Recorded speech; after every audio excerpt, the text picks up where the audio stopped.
Hey, soy Isra García.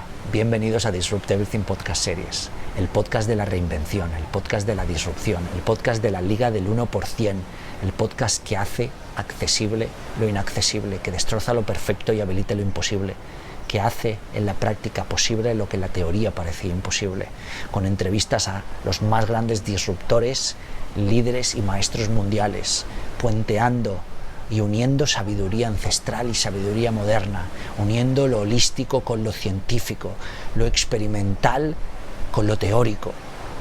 Estás en el lugar adecuado para decodificar el potencial humano y lo que significa vivir una vida extraordinaria. Te espero y vamos al episodio. No olvides suscribirte, marcar la casilla de las notificaciones, darle un like para llegar a alguien más, decirnos a quién quieres que entrevistemos o qué quieres que tratemos en los siguientes episodios en los comentarios y no olvides hacer lo que haces naturalmente, sobresalir de ti mismo. Vamos a ello. Hello, this is Juan Romera. You're listening to the Disrupt Everything podcast by Isra Garcia. Today we'll be talking about I don't know, because in classic Isra style, he has not prepped me. He has not told me any of the questions. He has said, it's all flow, baby. It's all flow. Reinvent yourself. Welcome to the Disrupt Everything podcast series with Isra Garcia. The opportunity to live in a permanent state of reinvention and change as change happens. A space for human potential, action, holistic high performance, ultra productivity, experimental lifestyle, unstoppable attitude, disruptive mindset, coaching and self-discipline as a lifestyle, modern stoicism, impact marketing, connected leadership, and whatever comes next. Hi everyone, this is Isra Garcia and I'm your host. This is Disrupt Everything podcast series, a podcast that started in 2017 where I dissect, deconstruct and learn from disruptors all over the world. This is a few of the podcasts that has alternate episodes in Spanish and English. As I'm talking in English today, you've guessed, I guess, you bet, I have an international guest, which I could speak in Spanish too. That will be the second one.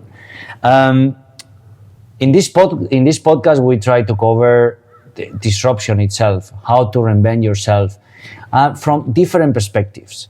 We deconstruct human potential, which covers the 4 human potential dimensions: physical, emotional, intellectual, spiritual, methods, ultra productivity, unstoppable attitude, Zen masters, Stoic philosophers, global leaders, big entrepreneurs, big businessmen, shamans, friends, family, and also like big entrepreneurs guys like the guest we have today.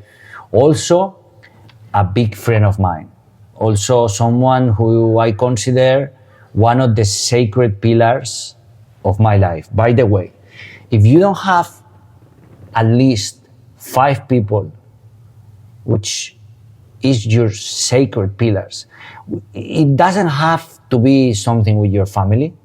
It's more like people that you can rely on, because the critics, in a good and bad sense, I don't think you can split good or bad when critics, but they are there to support you. They are there to help you to see what you don't see. They are there to give you the extra motivation that you don't get anywhere else, even sometimes from yourself, which is the original and the most powerful source, by the way. But consider, Dale Carnegie says you are average of the 5 people you relate or you get in touch the most during the day. But I'm talking about something different. It's like you don't need to be in touch with them all the time, every day. But there are people that are there and, their knowledge, their goes beyond what you resonate with or not. Sometimes you don't even need to like what they say or what they're not, but they are special ones. They are also, I think, the most common trait that relates to all these people is virtuosity, is dignity, is integrity, is honor, is honesty, is real values, rooted values, like the ones that our grandfathers, grandmothers, like the old times. So Juan is, I said the name already. Juan is this guest is one of them, for at least for me. I'm lucky enough to have 10 sacred pillars nowadays. And Juan Romera, apart from an amazing and successful entrepreneur, a big startup guy, and in some sense a polymath, is what represents to me. And he is part of this. So today, in Disrupt Everything podcast series, I have Juan Romera. Hey! Juan. Hey! Thank you for the chance to be interviewed in this podcast. Sí, of course. You know, when I approach these interviews, because in one part is a disruptor, somebody that I admire for what he's achieved, what he's done, what he's doing, and how he drives and leads his own life, and also contributes in others people's life. What is more, our friendship, somehow brotherhood, and all the experiences we live together. We're here in LA, in Juan's place, and we spend some days together. And for me, today is the last day until who knows. Mm-hmm. Only God knows. It's a way to honor this friendship. It's like a ritual. Every time I meet with somebody so special, is like the champagne, the interview. That's for me is a stepping stone of this like brotherhood. Great. Yeah, I'm excited. So you might think who is Juan, and I'm gonna give you some milestones, because mainly we're gonna let Juan take us into a journey. But Juan has over 15 years of experience in finance and technology. He graduated from Dartmouth College prior to beginning his career in consulting in PricewaterhouseCoopers. He moved to Barclays in the investment banking division in New York, then later to Merrill Lynch, structuring financial derivatives and advising Fortune 500 companies. Juan left Wall Street in 2016 to pursue deeper meaning and positive impact. He spent 18 months in Berlin, Mexico City, and Cape Town, which is where we met. Sí. And also thanks to that, I met Josie Hasson, who also we had in the podcast in the very, very early episodes. He was advising and mentoring early stage companies while exploring the world and himself and Africa born, Sí. which is the place where we connected and resonated each other.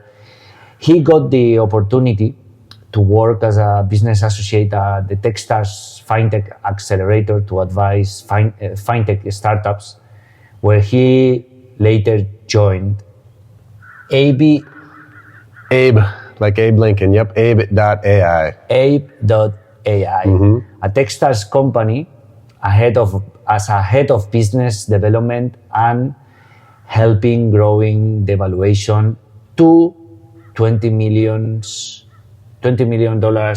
in 2 years. So this is Juan in his business side. Also, what I can say about Juan is all I said I have and I look for when somebody is part of my sacred and inner pillars. This one of the few guys that I've met over the last years that, believes, and not only believes, acts as how to empower others is a way to empower yourselves. How to highlight the best on others is a win-win strategy. Not even to highlight yourself, because you don't need so when you do that in a very honest and truthful ways. And Juan is one of the few people I met that, truly from the heart, because you know it, you can feel it, tries to get the best out of people and show it to the people that is surrounding. It doesn't matter how many people. It doesn't matter. It only matters that this distinctive trait is not really common. And I say to Juan like a few days ago, and for me, this explains 90% how is Juan. And the rest, of course, if I keep it talking, I will finish the interview myself. Thank you for coming to my TED Talk, Isra Garcia, about Juan Romera. But the rest, I'm going to leave Juan to explain and to say through his story and journey and milestones, habits, and so on. Juan, I'm so thrilled that you are here in this podcast. Yeah, I appreciate it. I appreciate the intro and the background. And I think one of the things, obviously, that that we can talk about and that we will is that since all those milestones that I've reached and things that and since we've seen each other last, I've started my own company. And kind of talking about some of the things you were mentioning there, really seeing if I helped activate that young company, that Techstars company, and sold that company. And founders were very happy with that. And since then, I went on to work at the acquirer called InvestNet for a few years, which was hit or miss. And I think that's when we had talked quite a bit about making that decision. What should I be doing next? Was working at a big company the right thing for me? Another small company, and and since we've spoken, over the last year, I've started my own company, and it's just me, a one man operation, or a couple of maybe a co-founder now as well. But it's definitely been an interesting journey over the last year, as well as I pivoted one more time to working not just with startups and other folks, but trying to drive an impact with my own company. Tell us more about your company. What drove you to start your own company, and what mission Right, so I think so I'd been, I'd always kind of, after a long investment banking career of helping some, what were viewed as maybe potentially negative aspects of the energy industry, and helping folks, big energy companies buy other big energy companies. I went out and was trying to prioritize impact, and that's why I ended up in South Africa and doing some advising there. And when I ended up with the Techstars company, it started as a mission-driven company, and it was great. It was called, Abe AI, and they did really well. And we were aiming at helping kind of democratize finance and help people budgeting with budgeting skills. But then after a while, as startups sort of do, they change direction, and it became more of just a regular banking app, like an application for banking. So, it was really that desire to kind of, okay, let's start over and get back to the impact thing, right?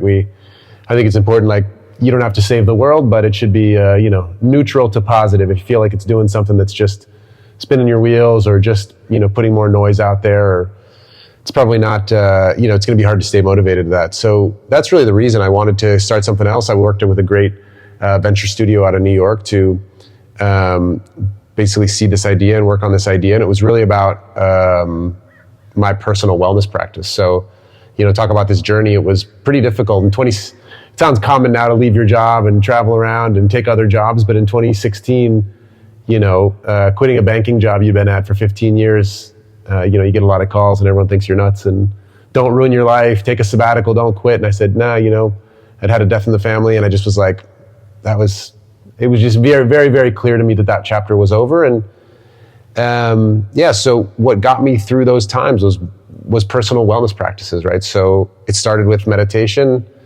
I had a girlfriend that had been doing it since she was 5 years old, and she forced me to do it, basically. She said, you're so positive in every aspect of your life except for work, either quit bitching or quit, and she's like, I really think you need to start meditating. So I did that, and between meditation, a gratitude practice, getting back into fitness, prioritizing sleep, all these things were what led me, to basically turn my life around from someone who worked 100 hours a week and partied and didn't sleep to someone who was really healthy and prioritized themselves and, found a lot of mental health and mental stillness. So I just thought, I want to work in that space and really proliferate this. And there was a lot of companies and applications doing that, but the big gap was that when I went to visit family in the Midwest, people don't do that, right? You live in LA, you live in New York, you live in Madrid, you live in wherever, people talk about wellness podcasts and they share different, books and different things.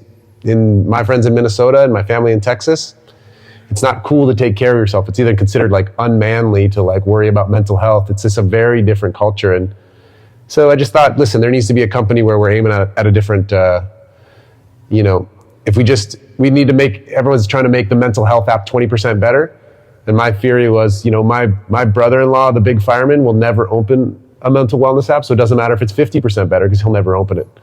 So let's make something more approachable. Let's make something more approachable for those people that are trying to go from 0 to 1. And that's what I'm trying to do. What is the motivation? What was the impact that all these practices made on you? And what were you said meditation, gratitude practice, but which practices made the most impact on you, and how this can relate to the impact that you are trying to create in the world with this app? Sure. So, meditation, hands down, the most impactful for me. I've had a daily practice since that day in 2015. And it's just one of those things where at the beginning, it really is about awareness. And I had a lot of automated, I had a lot of personal habits that were just reflexes. They'd be automatic. When you do something, when you're unhappy, you do X. When you're not getting what you need, you do Y. A lot of them were unhealthy, whether it was... What were those? Whether it was, whether it was women, shopping, partying, these things that they give you this pop of, whether it's adrenaline, whether it's serotonin, whatever it is, but you're not addressing why you were either feeling low and you needed to be picked up. And in the end, it just got clearer and clearer to me, to the point where, had I not had a meditation practice, when I went, my father passed, is what happened. When my father passed and I went to quit that job, they had people sit there and, try to say, hey, you're making a mistake, don't quit. Had I not had the meditation practice to be aware of how I felt and why, I probably wouldn't have been able to quit, right? I'd been I'd been interested in leaving for the last few years and just wasn't able to kind of pull that trigger, because there's a lot of pressure. Everyone, what do you mean you're going to leave that job? It's a great job. How could you leave? Your parents, grew up in a different time. My dad grew up in the 30s in Spain, and, to look him in the eye and say, hey, by the way, I'm leaving this job that's considered one of the better. So yeah, it's one of those things. It's like, listen, you got to be aware that what's working for you and why. And it just wasn't. It was surrounded 5 days a week with people that are driven solely by money. It wasn't necessarily helping a client, wasn't necessarily, even doing the right thing. It was really this really hard drive for money, which I sort of slipped into because that's what everyone else was doing. I just realized I didn't grow up with any money. I don't even need any money. Like, what am I doing here? What am I working so hard for? I don't even, it was that's really the realization. That was the big realization to start, was the meditation practice helped me. I know it's generic and people always say it's like, it helped me respond, not react. Instead of doing things automated, I would say, I'd be doing something, I'd be in a store to go buy something that I didn't even need.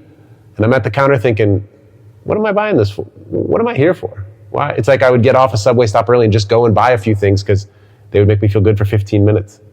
And then I would do it, then I would get there and I'd say, I don't need this. What am I doing here? Like, why am I here? Why did I think I need to shop? Like, let's address the behavior. So,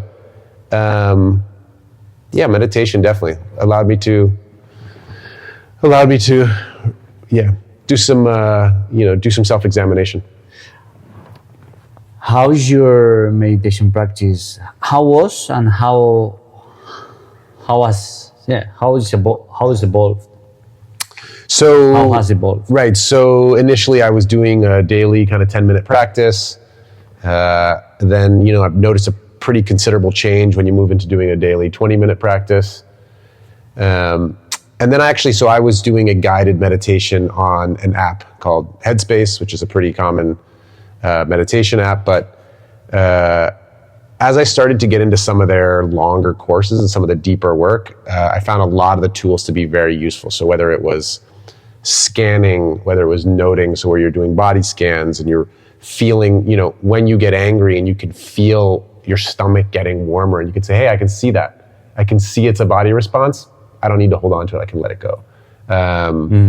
Things like that. So those tools became super powerful for me, which was, again, noting, body scanning. Why am I thinking a certain thing? Why am I having repetitive thoughts? Just to be able to identify it and just put a little pin in it. I don't want to say it was easy, but that was the key, was just slow down for a second, examine why you're doing things, why you're thinking things, being able to view thoughts. Changed so much for me. I always say it, and I'm still saying that meditation gives you this extra eon, not even a second. It's even less than a second, right? Mm-hmm. But with this extra eon, with this extra quarter of a second, you can do so much. And the more you meditate, the bigger. You can even get 1-2 seconds. And you say that being able to stop, your thoughts for a second and being able to see them gives you perspective, right? And you were also mentioning the tools. How do you apply this into your daily life? I've always been someone that's been able to synthesize thought or decisions very, very quickly, which has served me very well. But as you can imagine, they happen just as fast when it's something bad. So really, it really is that 1 second time when something happens, to be able to just literally just watching it happen without having that response. Or if you do have a response, right? Everyone has this fight or flight or this anger. You can see something, but I can actually feel it happening and watch it happen. Like I'll rarely, I don't know if ever, it's like lose my cool, screaming, that sort of thing's just never been my thing. But now I found it so much more powerful to really be able to, I can still think quickly, but I can have a really thoughtful, considerate response. I've found myself in certain emergency type situations or dangerous situations where the calm that I've found from meditation has kept me safe and even made me feel comfortable in it, comfortable providing that kind of calmness to others. And really, it's that extra second, that 2 seconds where I know I'm going to be fine. And a lot of people will immediately not be able to reason, not be able to make a decision because their panic sets in. That, a 5-year meditation practice, or I guess 7-year meditation practice now, has allowed me that 2 seconds where, that doesn't happen to me. I don't panic. I can always make a logical decision regardless of, even in high pressure situations. So, and as you can imagine, there's plenty of those, right? Whether it's driving, right? Driving, the things, things can happen, whether it's people getting injured, whether it's unsafe situations at night. I think I use it all the time.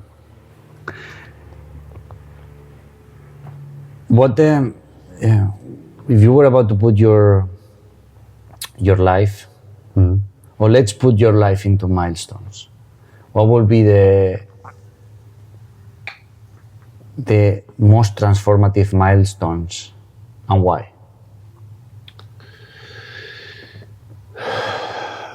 Leaving my job in 2016 was certainly a huge milestone.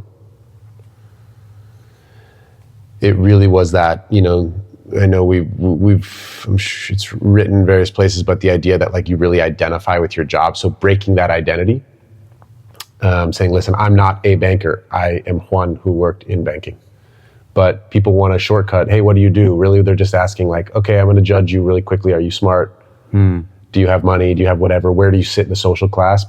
And I just don't accept that anymore. It's just if you want to get to know me, you can ask me more questions, but no. So it's actually I think I told you the story about this bracelet that says vision on it. It's I started just telling people I was going on a vision quest, and it started as a joke.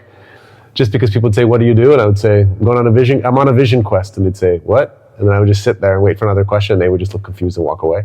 So I think it's that ability to detach from the identity of a banker, which I had done for, let's see, I was a consultant for 2 years and did banking for 13, right? So that's a long stretch where you're saying, hey, you wear a suit and a tie, you're this thing that people respect. And it's an identity in New York. Back, maybe it's a little bit frowned upon now, but in, 2000, back in the 2000s, it was an identity in New York, and not one that I ever associated with. My friends work in art and design and fashion, and I was just in banking for the money because I had my parents a lot of money for for college that they borrowed for me. But I never identified as that. So the biggest milestone was shedding that identity and saying, hey, you don't have to be that person. Like, who cares what people think? And I think the next one, these were kind of back to back, but I started, the first thing I did, I was giving some tips to a friend's ex-girlfriend. Hey, can you look at this slide? I'm starting this company. I was like, cool, I'll take a look.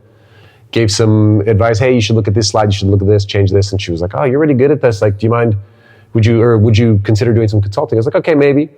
Yeah, let's do some. So we worked together for a couple of months, and she said, hey, there's this opportunity. There's this big event. It was a 5,000 person event. And she said, and it was on a ship, on a cruise ship. So, she was a Ayurvedic principled snack box, right? That was helping, again, a wellness brand.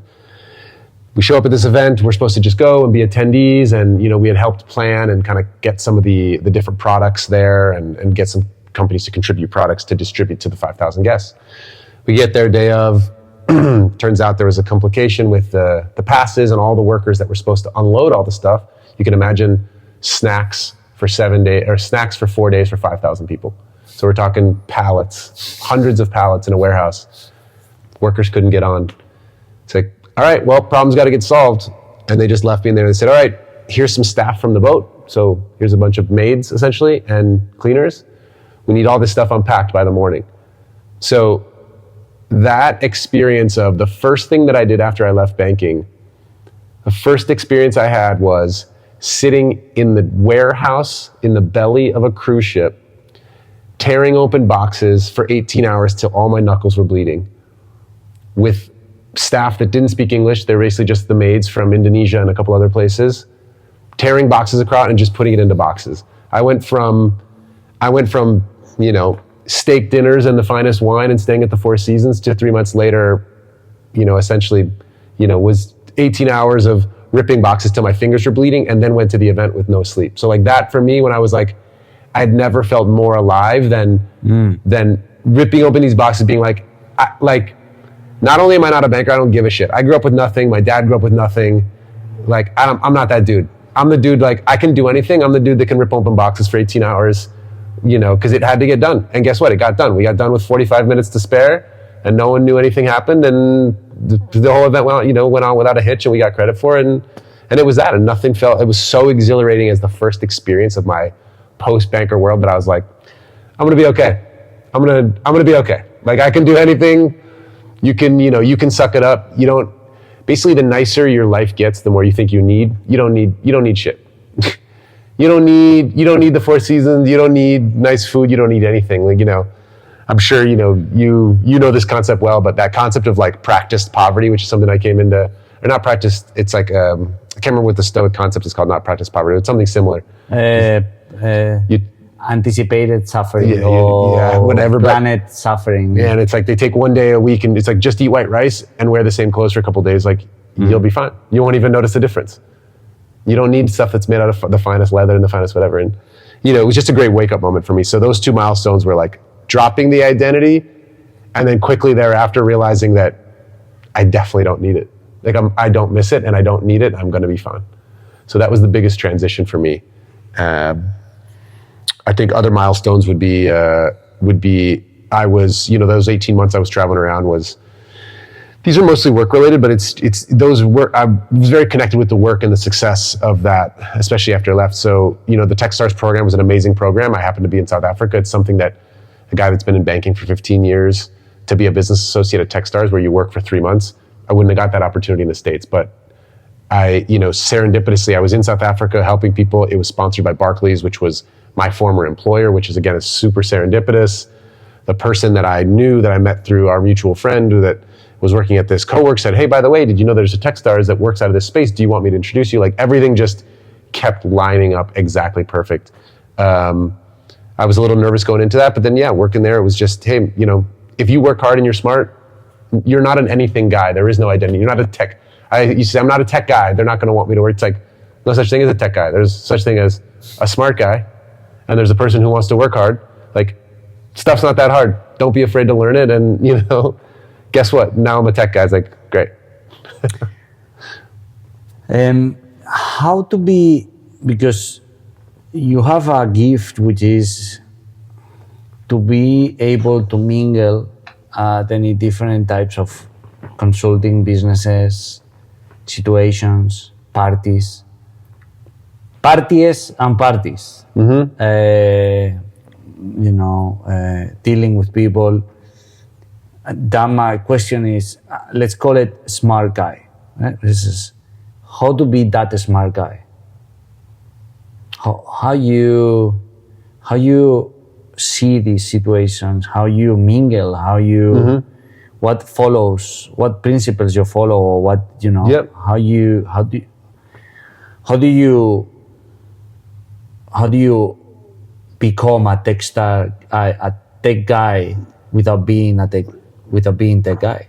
Sure. I mean, I think one of the things is like the drive to learn, right? So I've been eternally curious my entire life. I've always wanted to learn. I think that comes across.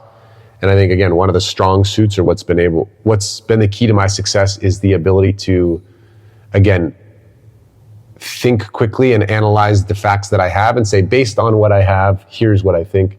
And it's, being very logical. So I think a lot of that, I don't talk about, like, I think it's okay to say, hey, this is what we know so far. Based on that, I think this, or, hey, I don't know anything about that subject.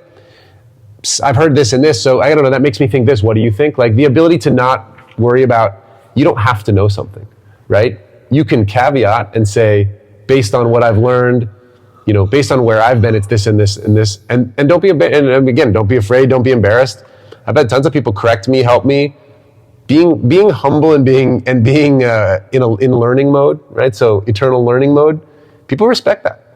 I think there's so many people that are either scared to learn or want to prove that they're smart.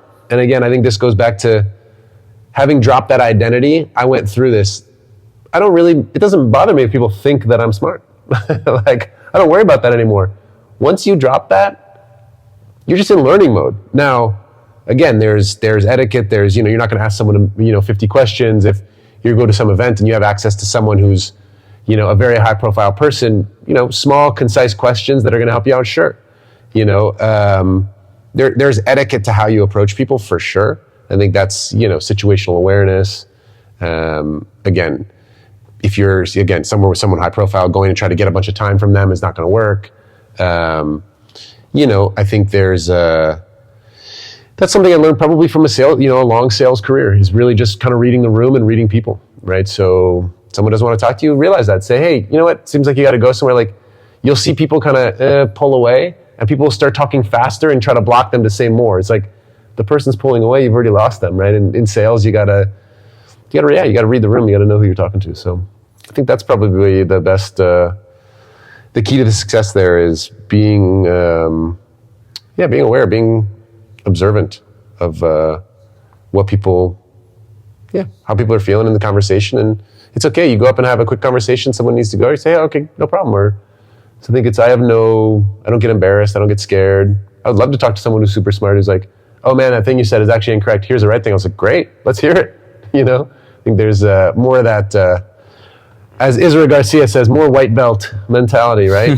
Just, being open to it. You were talking about, learn how to read the room, learn how to read people, how, approaching people. For you, what have been the practices or techniques that have worked the most or the best for approaching people in a remarkable way or in a very influential way.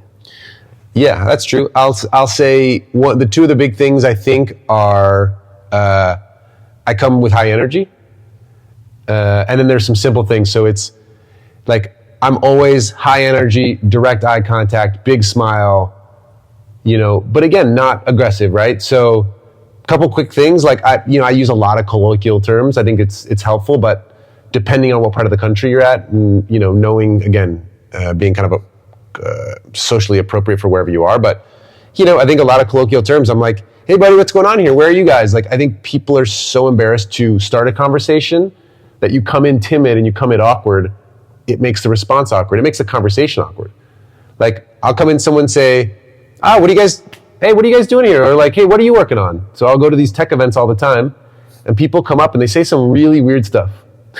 And I've even told people, I'm like, hey man, when you approach people, you should probably say this, because it's like, you just go up to someone and say, everyone that's standing there doesn't know anyone. When you see someone on their own, go walk to that person and say, hey, what do you think of this event? Hey, what are you working on? Right? It's a networking event. People are there to network. So I just think there's a lot of folks that will either they'll read something on the internet that they should be, what they should be saying. It's man, if you're genuine and you're interested and you have a smile on your face and you've got good energy and you're coming up with some confidence, people are going to want to talk to you. I think it's sometimes guys will say like, no, I don't know, I'm not into this event, and I don't know, it's like they'll give you negative energy. I just say like, hey, sounds good. I'm gonna grab some water. You want some? And I'll just walk away. Like, I don't know, that means nothing about me. I'm in good spirits and good energy, and I just go to the next person. So saying those approaches are important, but then again, like, you have to be genuinely interested in what those people have to say. This idea where you're sitting there watching, you're watching their mouth move, waiting for your turn to talk. That's not the thing. And some of these events, you can tell, networking events, people go and, I'll also say that this idea of like people that are working on businesses, this concept of digital outreach and automated emails and all this stuff, like there's so many good tools now that people are inundated. Stuff's moving back to physical, like events, networking events. So you need to learn to do this stuff if you want to be successful, because this idea of this automated email flows and follow up 3 days later and follow up 4 days later, I've talked to these guys, CIOs at financial institutions. You know how many fintech emails they get? They get 500. They come in on Monday and their assistant erases them all. It's just like, it's too many now. So learning how to do these in-person things, going and networking is super important. And listen, there's tons of all these community events. I think the important thing when you go to those events, like, I'm literally going there to give other people, how can I help you? Like, what advice can I give you? Someone says, hey, I'm working on this thing. It's this remote, Medicare thing. I say, God, what was the name of that friend? And I quick look it up on my phone, and I've got a friend working on something similar in Europe. And I was like, right. And this just happened 3 days ago. I said, this young kid, he was actually just graduating USC, and he's like, oh, I'm working on this. I was like, you want to help, but again, you're talking to people, you want to help yourself. And I just said, here, scan my LinkedIn, write me a message right now that says, hey, I'm the guy from the event. This is what I was looking for. You said you'd introduce me to someone that you knew. And I told him to write me that, and guess what? Today, 2 days later, I can look at it, remember who I was going to connect with, and look it up. But that willingness to help has to be real. Whatever you can offer, if you're always paying it forward, people will help you. People will remember. Even through telling that kid that at that event, someone overheard next to me and offered to help me with something and make some introductions for me. So it's normally not that give and take, but it was literally that simple. I can't think of a better example than a student from USC who, again, wasn't really well versed, and had asked a couple of basic questions when we were in a group event, and came up to me and I said, great, I'll help you. Here's 5 seconds, do this. And someone overheard that and was like, hey man, what are you, and that's how it works. You have quite a lot of experience in human interaction, in networking, in sales, in connecting with people. What are your top priorities when you go to a networking event, and how to make the most out of it, with the time you have and the thing you want to get from it, and the time that the other person has and what he or she might want to get? Mm-hmm. So I definitely have a balance, right? So like I mentioned before, there's people there that will, we went to this event and it was like kind of a round table and it was an Ask an Investor event. And, there's people there that will say like, well, my startup's doing this. What do you think I should do? Like, that's the kind of advice that doesn't help anyone. It sounds super selfish and the entire group notices. It's just, you're asking something for yourself. It's like, that's definitely not the move. So personally, what I'll do is I'll do research on the group that's holding the event and whoever the moderators are, and if there's speakers. So I think what people, sometimes people do, and I think this is an old, I think it's probably an old Tim Ferriss trick. I think it's probably what he told me, was that he would go to these events and everyone would rush to the speaker. And there's a circle around the speaker, but the moderator, who's equally somewhat impressive because they got to moderate and ask the questions, no one was speaking to them. And they would go say, hey, I have a couple of questions. And then you would make an actual connection. So it happened to me at this event. That's actually how I ended up at this event recently, was in Santa Monica. I went to Tech Week. They had an event during Tech Week. I asked a couple of questions.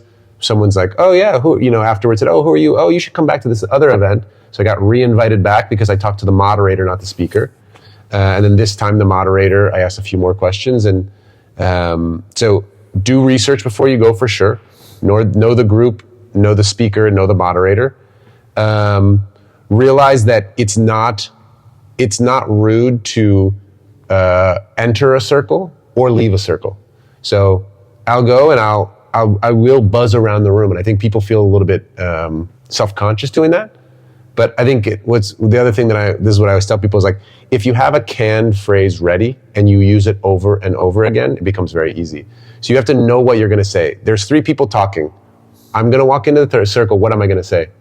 And I say, hey guys, do you mind if I join? I see if they're talking about something and I say, cool. And if people are kind of, the conversation's a little dead, I'm like, oh, what are you working on? So again, I say, hey guys, do you mind if I join? And then I say, what are you working on? Or, how did you, or sometimes people say, how did you find out about this event?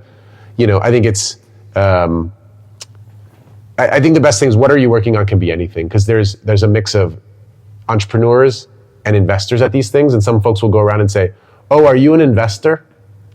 You can imagine what that sounds like, right? So I think the idea is, if you're in a circle, you go in, you have a canned phrase ready, you walk up, you ask if you can join, what are people working on, you listen.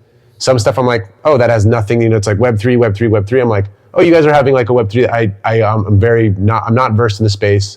It's hard, that's not kind of my space. And I'll be like, that sounds super interesting. And I'm just like, listen a bit. And then I'm like, cool, it's great to meet you guys. And I just walk to the next circle. And I think it feels a little shameless. If you're bouncing around, sure. But if you have polite, ready-made things to say that sound polite, it's very easy to do. What are the canned phrases that works most for you? So that's the canned phrase. When I say, hey guys, do you mind if I join? And then I ask, what are you working on? I think is a nice way to say they can be an entrepreneur, they can be an investor. This event had a few kids that were there. Again, you saw USC, from Loyola Marymount. They were just doing research project. They were at an entrepreneurs club, right? So when I heard that, I didn't walk away from them, right? Some folks would be like, oh, it's 3 college kids that are here from their entrepreneur club. I was like, cool, what are you guys considering doing after college? And they're like, well, we're considering banking. And I was like, oh, I was a banker before that. Oh, really? Can I ask you some questions? Sure, go ahead. So I gave them 5 minutes and they asked me questions about banking the whole time.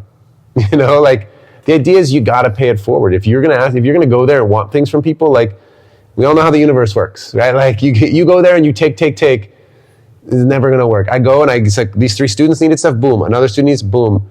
I met 2 investors, 2 investor guys. Great. We had a great conversation. That's what I was really there for. Now, out of the corner of my eye, I knew which guy was the investor because I'd researched before and I had his picture up. And before I went into the event, I looked at the picture, right? So I did my research. I knew not to leave before I talked to the guy I wanted to, but I went around the whole room and used my canned phrases and made sure that I didn't sit in the corner checking my phone, right? It's like, might as well go home then. So I think, the advice, my advice is really have phrases ready, which are, hey, do you mind if I join? And then don't talk right away, listen. And then, what are you guys working on? And then have the exit phrase ready also, which is like, hey, it was great to talk to you guys. I'm gonna head over this way, or I'm gonna chat with some more folks. So that's actually the one that I use, which is like, hey, it was nice to meet you guys. I'm gonna go chat with some more folks, which is not rude, because that's what networking events are for. And they're coming back in a big way. There's one almost every week in LA. But people are nervous at them. People don't know exactly what to say, and I think, a little bit of practice. How do you think in this world, like we've been discussing these days, like the awkwardness of people approaching other people, Sure. Connecting with people, like like going too fast in being coming from teenager to old guy with 15. Yeah. So how do you see this evolving, which is based on basically on morals, ethics, and how we live, and how do you see this evolving? Sorry, how do I see which part evolving? The way people is connecting each other, you see this and you are referring to this this awkwardness, or starting a conversation, or connecting with people and going to a networking event and don't know what to say, and even more rejecting because it can be played by the ego, it can be played because you're embarrassed. Sure. Yeah, I mean, I think there's a lot of that. This idea of like imposter syndrome is probably a good place to start, right? This idea where like, I'm not an entrepreneur, I'm not a tech guy, I shouldn't be. It's like, oh no, like, are you interested in starting business? Are you interested in learning? If you're open to learning really and you're curious, then you're in the right place, right? I think if you go somewhere and someone treats you poorly and says something like, it's not the right place for you, right? Like people are normally very welcoming of questions. And again, this is within the reason of being appropriate and being like, there was a person that, asked a question and said like, wait, but like, what if I did this? Can you give more detail? It's like, there's 30 people in the room and you're asking very detailed questions about a very specific case. It's like, hey man, let me Google that for you. So I think, again, within the bounds of being appropriate, which is probably the most difficult, I think that it's this idea that like, you deserve to be there. It's okay to not know. Like, just say that, right? The problem is when you start pretending you do know, when you start saying, oh, well, I'm doing this and I'm a this, it's like, you don't have to be in anything, right? You're here to learn, you're interested in it, people support you. Like people have supported me. When I was, when I took that first job that I did the Techstars thing, I learned a ton at the Techstars in the 3 months, but that company that hired me afterwards, not a lot of people were looking for 15-year ex-bankers. These guys were like, we're going to take a chance on you. And I took a chance on them because they were a small company. Right? It's like, I think, I think that's right. I think it's very interesting, like what you were mentioning about the identity, about, be who you want to be. This is a lot of cliche, right? Yeah, totally. But you've walked the walk, right? You're walking it. So, and there's a lot of people, right, stuck there. Like everybody wants to be somebody else. Nobody wants to be themselves. Yeah.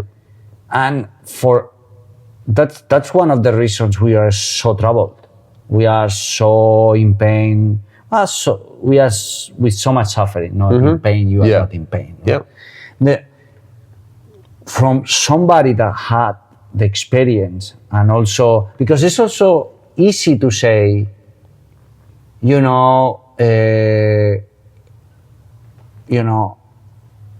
detach from what you want to be. You only can be what you are, right? But as the Shaolin master Shihan told me is, when I was sharing about the journey, the great victory, when I was there recently, and I explained because he didn't know, because last time we saw each other was 2.5 years ago. I said, it was not for me, and now I'm looking for something bigger than me. And he said, yes, but in order to find this, you had first to achieve it, which you did. And you did it. So what I wanted to say with this is, you cannot detach of somebody that you haven't been yet, but you have been, and then you're detaching. What advice, what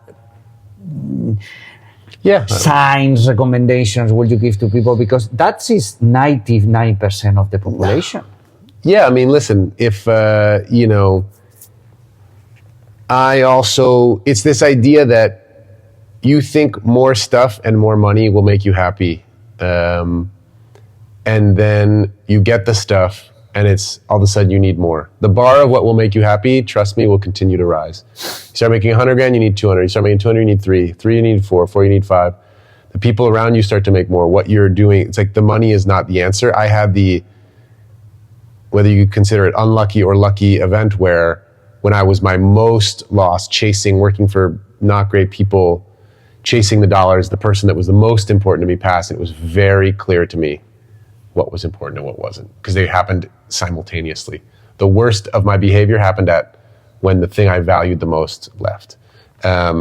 So it became very clear. So I think it takes a lot of people that wake up moment, whether it's your first health scare, your first parent passing, happens to a lot of folks, but you know, it's hard to tell people until they've been there that like that thing you think you want, because then you'll be happy, is not what will make you happy. Things, stuff will not make you happy. I think on the point you made about wanting to be someone else, I think one of the things is not necessarily like detaching from the identity, but this idea, I think it's more like people say, look at that person, they're doing that. I could never do that because I'm a this.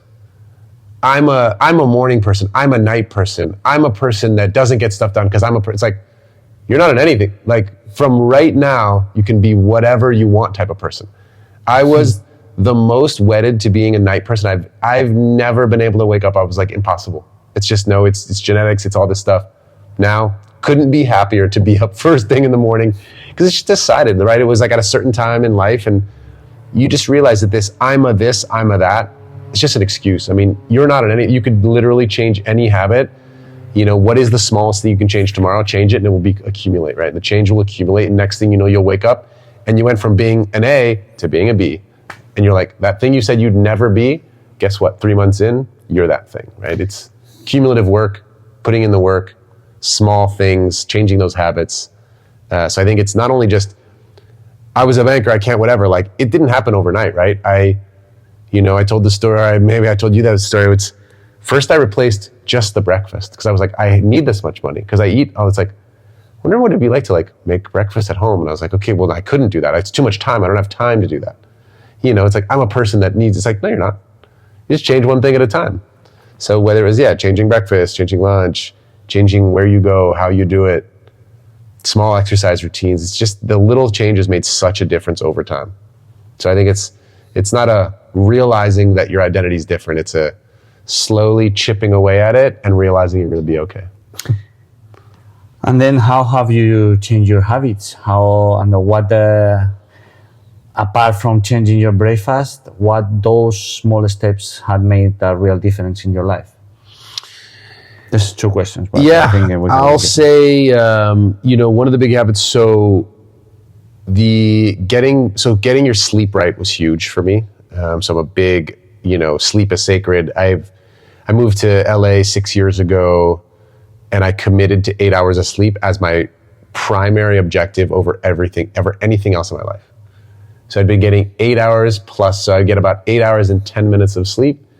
That's my natural state, no alarm. I went a few years without using an alarm because I just prioritized it. Everyone says, I can't sleep, I'll be late. I was like, I'll be late to anything then.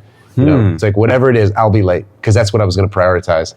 I basically had read plenty of research and all the studies and it just became very clear to me that that's the best medicine that's available to us at the moment to repair our bodies. So sleep was the first thing.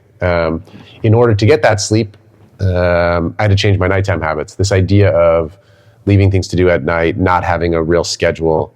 I think that stuff was important. I think the next big thing was really hard to break was probably the frequency of alcohol. Just in New York, it's just so ingrained in the culture. All the socializing is around eating and drinking.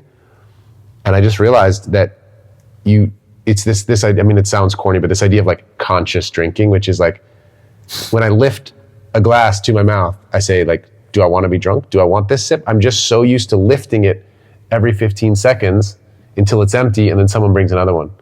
But like, you want to go out and have a party and you want to have 12 drinks? Have 12 drinks. You want to have 1 drink because you like the taste? Have 1 drink.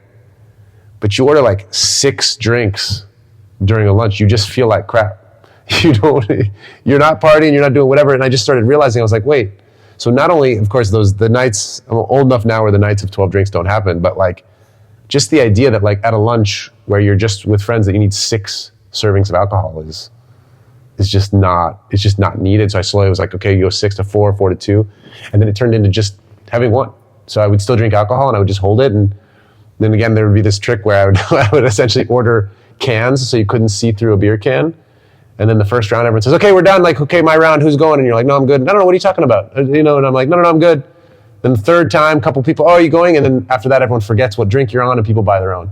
So if you can make it through the first 2, like, hey man, it's your turn for another drink. I'm like, no, I'm good. You say, I got one, even though they don't know it's empty because it's a tin can. It was really hard to get out of that. It's really hard. So I would have 1 beer and it was a hard habit to kick, but those little habits, that's a big changer. So then, and the impact on sleep of not having the alcohol was huge. Oh, really? Because in New York, you're out to dinner, you're having 4 drinks, you're doing 5, 4 or 5 nights a week. Like you're having dinners and you're just a couple of tequilas before and a couple of whatever. Like you don't notice it, you feel basically sober, but the quality of your sleep, and again, this is all, the research on this is now rock solid that it's terrible for your sleep, right? If anyone follows like the Huberman Lab stuff and some of the studies he's done is, it's just sleep quality. You can still, everyone thinks if you're asleep, it's the same. I slept 8 hours. Sleeping 8 hours and going through your sleep cycles of every 90 minutes, the deep, slow wave sleep and I'm blanking on the names, but you know what I mean. If you don't go through if you don't go through the proper cycles, it's not the same. You don't get the rest. So yeah, the alcohol I think was probably one of the biggest habits. So a very long answer to say, I think the daily or almost daily alcohol habit, the after work beers, that thing is just, it's so ingrained in our culture. The good thing is in LA, it's not. Juan, you've been recently, and I discovered and I realized over these 7 days we've been together, that you've been at least also very, for me, as a big contrast, because I met, in these 2 years, you have gone through more like life hacking, biohacking, and like human potential, peak performance, life, like which is linked to your business, which is linked to your lifestyle, as you were explaining at the beginning. So I have some questions here, but I'm gonna go like Jack the Ripper, part by part. Yeah. First one is, what findings on peak performance has impressed you the most, and why? Because I'm not saying only research, which can be, but also research mixed with your personal experience, can be both. Yep. I mean, again, I'll go back to the sleep thing. The sleep thing has been probably the biggest discovery, and tweaking it as you go along. So again, some people are familiar with the kind of light training stuff. You can look it up, the Huberman light training. It's just been a game changer. And really taking stock of how you feel. So there's this idea where if you don't record things, then you can't say. So even if it's a 1 through 5, you do that. I've done it where I'll do it for a week or 2 weeks. About what? About just how you feel. So again, whether it's from a scale 1 to 5. Yeah. So I can say whether it's alertness in the morning or in the evening. Yeah. So I would normally do it kind of like midday, just see how I was going. I think the other thing is the coffee. So waiting longer to drink coffee. A lot of folks drink it first thing. It's really not.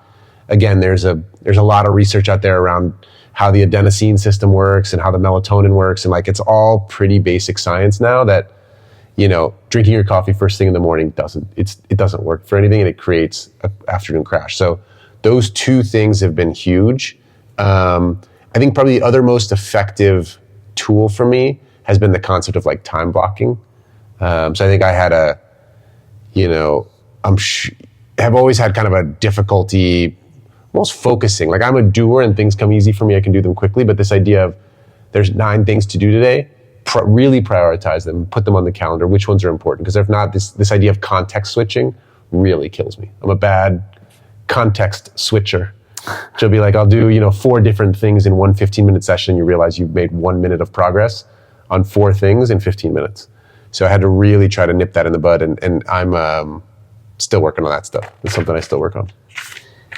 And what, so share with us 1 or 2 hacks for the mind, 1 or 2 hacks for the spirit, 1 or 2 hacks for the emotions, and 1 or 2 hacks for the You're gonna have to remind me these again. Yes. We will. Okay.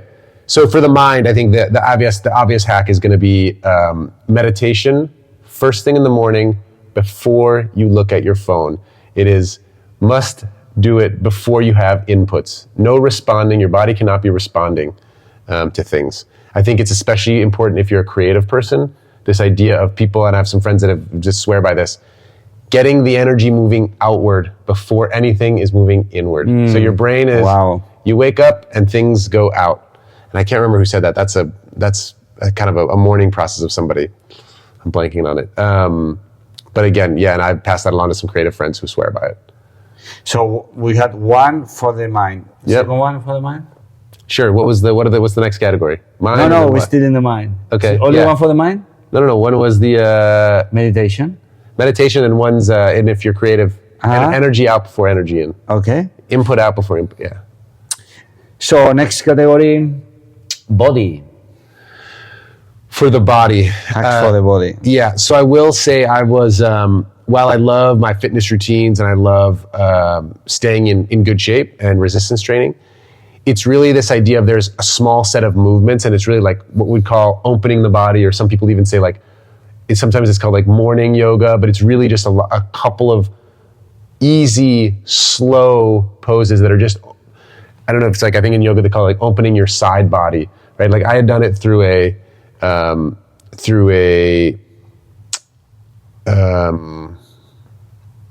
occupational therapist that we had at our work, and it taught us a couple of things to kind of relieve back pain, but it's changed my flexibility and mobility to every single morning. Again, it's 7 minutes, but I open both sides, I open my shoulder blades, I open my hips, I open my psoas, and they're just basically just leaning to both sides and a little bit of hamstring stretching.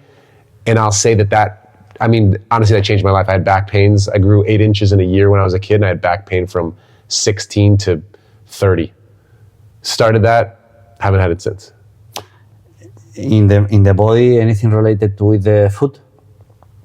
So in the body, I will say the biggest hack. Well, the current thing I'm on right now is I can tell. Yeah, is putting on weight. I was like, the idea of eating 1 gram of protein per pound of body weight is definitely a hack that I use, and I've recently put on 15 pounds of muscle. And how does it make you feel compared to your oldest version? Yeah, it makes you feel so. I did some resistance training, more like almost like a mat Pilates with some light weights, but really the muscle has grown fast enough that the core strength, the leg strength, the stability that I feel is pretty impressive. Yeah, and that's go beyond training, is for your daily life. I mean, I feel it when I pick up the laundry, and I feel it when I pick up something off the ground or my shoes. Like, it's that I'd always trained, so it's like the flexibility was good and I was there, but there's some certain things like hamstrings. Yeah. Oh yeah, there's some hamstrings, things like that. But the idea that, so the hamstrings, but the idea that all of a sudden when you eat a lot, so a gram of protein for every pound of body weight, your muscles grow. So some places where I was maybe a little bit deficient, like let's say hamstrings for an instance, have become very strong and have been a total game changer for me. Now we'll go to the heart, the emotions. The heart. Rusty English by Isra Garcia. Yeah. The heart. I've had some, again, I mentioned my father had passed, which is what sort of started me on my journey. I had, a lot of grief and things that took me a long time to deal with. And I'll say that I've gone on some personal journeys and even potentially aided by certain medicines that have helped even access the heart. Because some of that stuff, the grief was so extreme that I just closed it. So one of my hacks is to I guess it's not a hack. It's to pay attention. These journeys, they don't, there's a lot of things out there. It's do it with someone you trust. It's not always, I had some personal experience with psychedelics, but it doesn't need to be psychedelics. There's breath work. There's a lot of different modalities, but I think some focused work around opening up, especially for men, can be super helpful because we're not really taught that. We're not taught how to be emotional, how to open up. And there's people that really specialize in this work.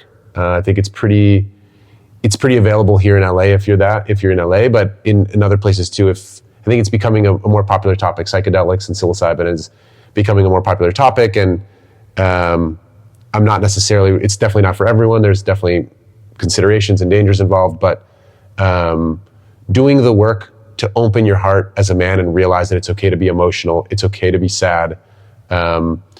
This idea that our lives are based on how can we get back to happy presupposes that happy is normal. Happy is not normal. Happy is happy. Sad is sad. We have different weights. Some people are more predisposed to being sad. Some people are more predisposed to being happy. I would say I'm probably one of those people. But I've learned that there's a limit, but you gotta, sometimes it's okay to sit in it, think about it, be sad. I'll think about my dad and I'll just cry for like a half hour. I think that's okay. That was, again, through some of this work, I've now been able to kind of release that with love, and it's okay to not be sad anymore, and did some work on that. But yeah, I think that's probably my biggest heart one, is learning to open up, doing some work, some specific work around it. Well, briefly, what would you say to the people that want to open themselves up, man, woman, and they don't know how to do it? I mean, I think you got to just tiptoe in there. It's literature. It's finding, a lot of times it is finding someone that's a professional or sort of in the space. I think now, being aware that someone's always trying to sell you something or do something for you. But I think there's just little exercises. So you'll find some of these things that it'll say, even if it's a gratitude practice, even expressing gratitude towards things is the first step. Like I'd say, start there. Start with, what are you happy about? It's okay to be, hey, this is what I really appreciate. This is what that I love that I have.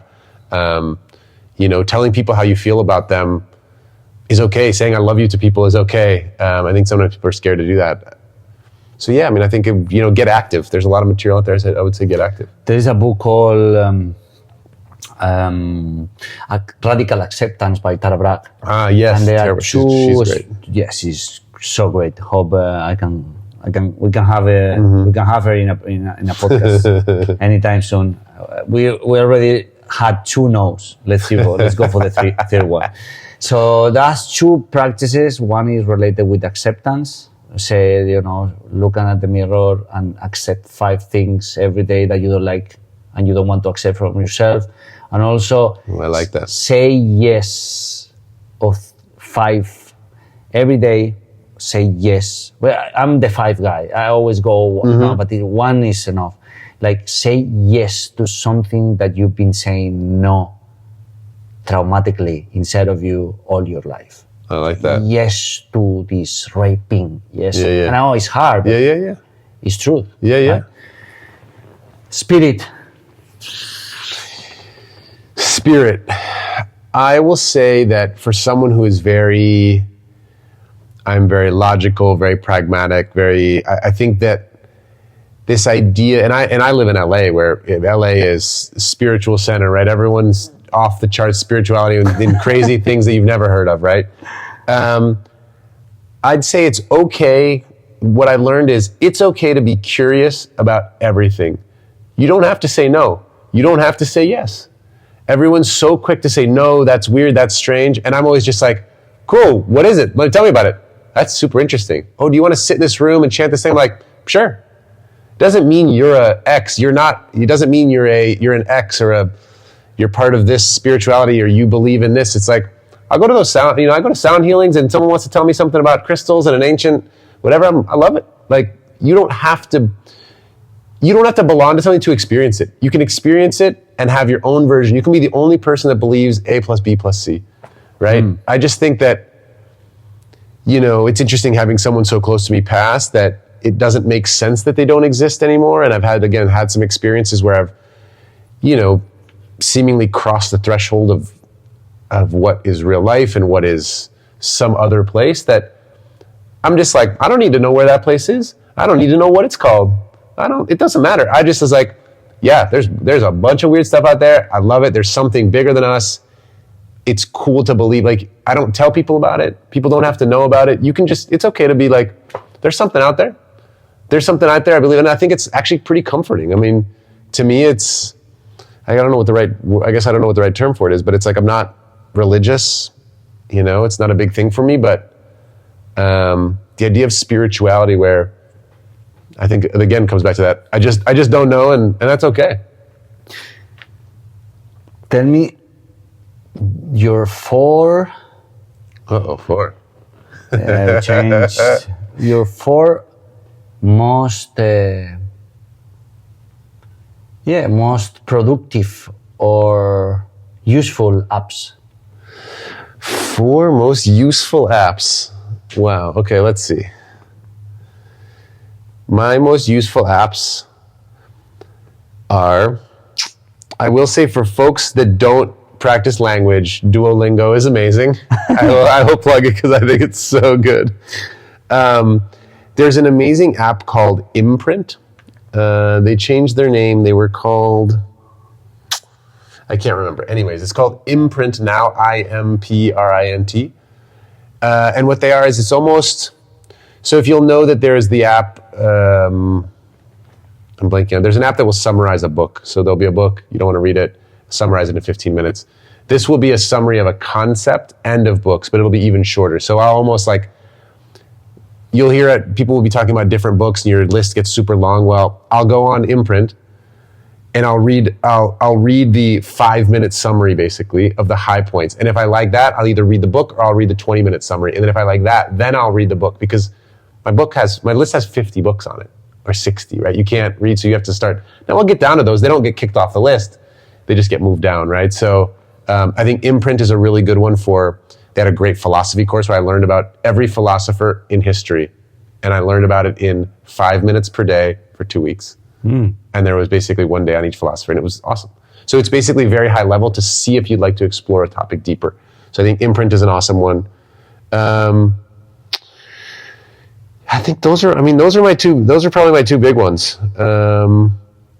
Other than that, yeah, I think that making sure that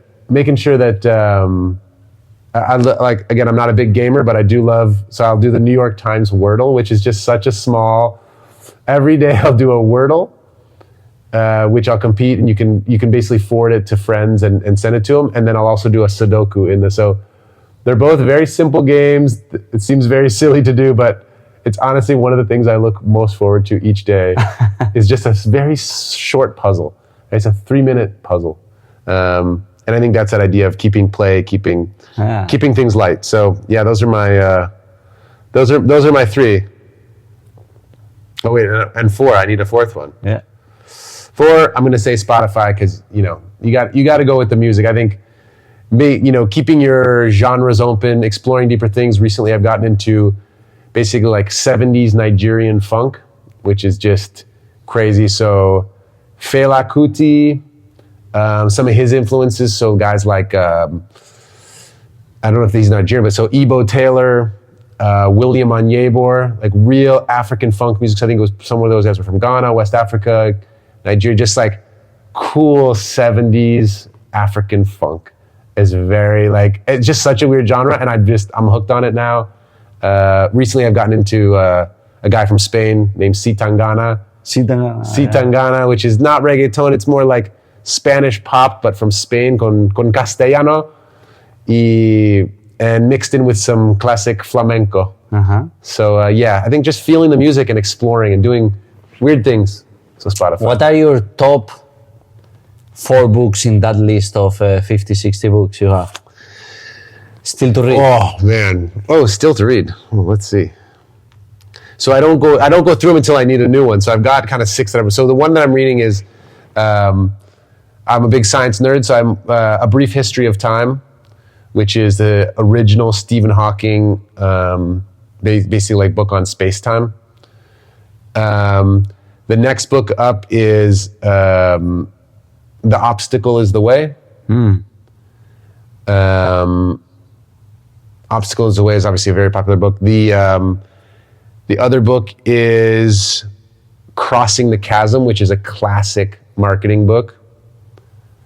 And then the book that I'm halfway through that I need to finish is Factfulness, which is is it called Factfulness? Factfulness. I think it's called Factfulness. Is about a guy who basically says that everyone's impression of the world is actually much worse than it actually is. So if you ask people, hey, there's these stats, hey, what percentage of women get access to education? Everyone's like, it's like 20, 30, 60, 80. And it's like, everyone remembers from 30 years ago when it was bad. But like, basically the idea is that whatever you heard when you were a kid and you think the world is bad, you don't realize that in the last 30 years we've made so much progress.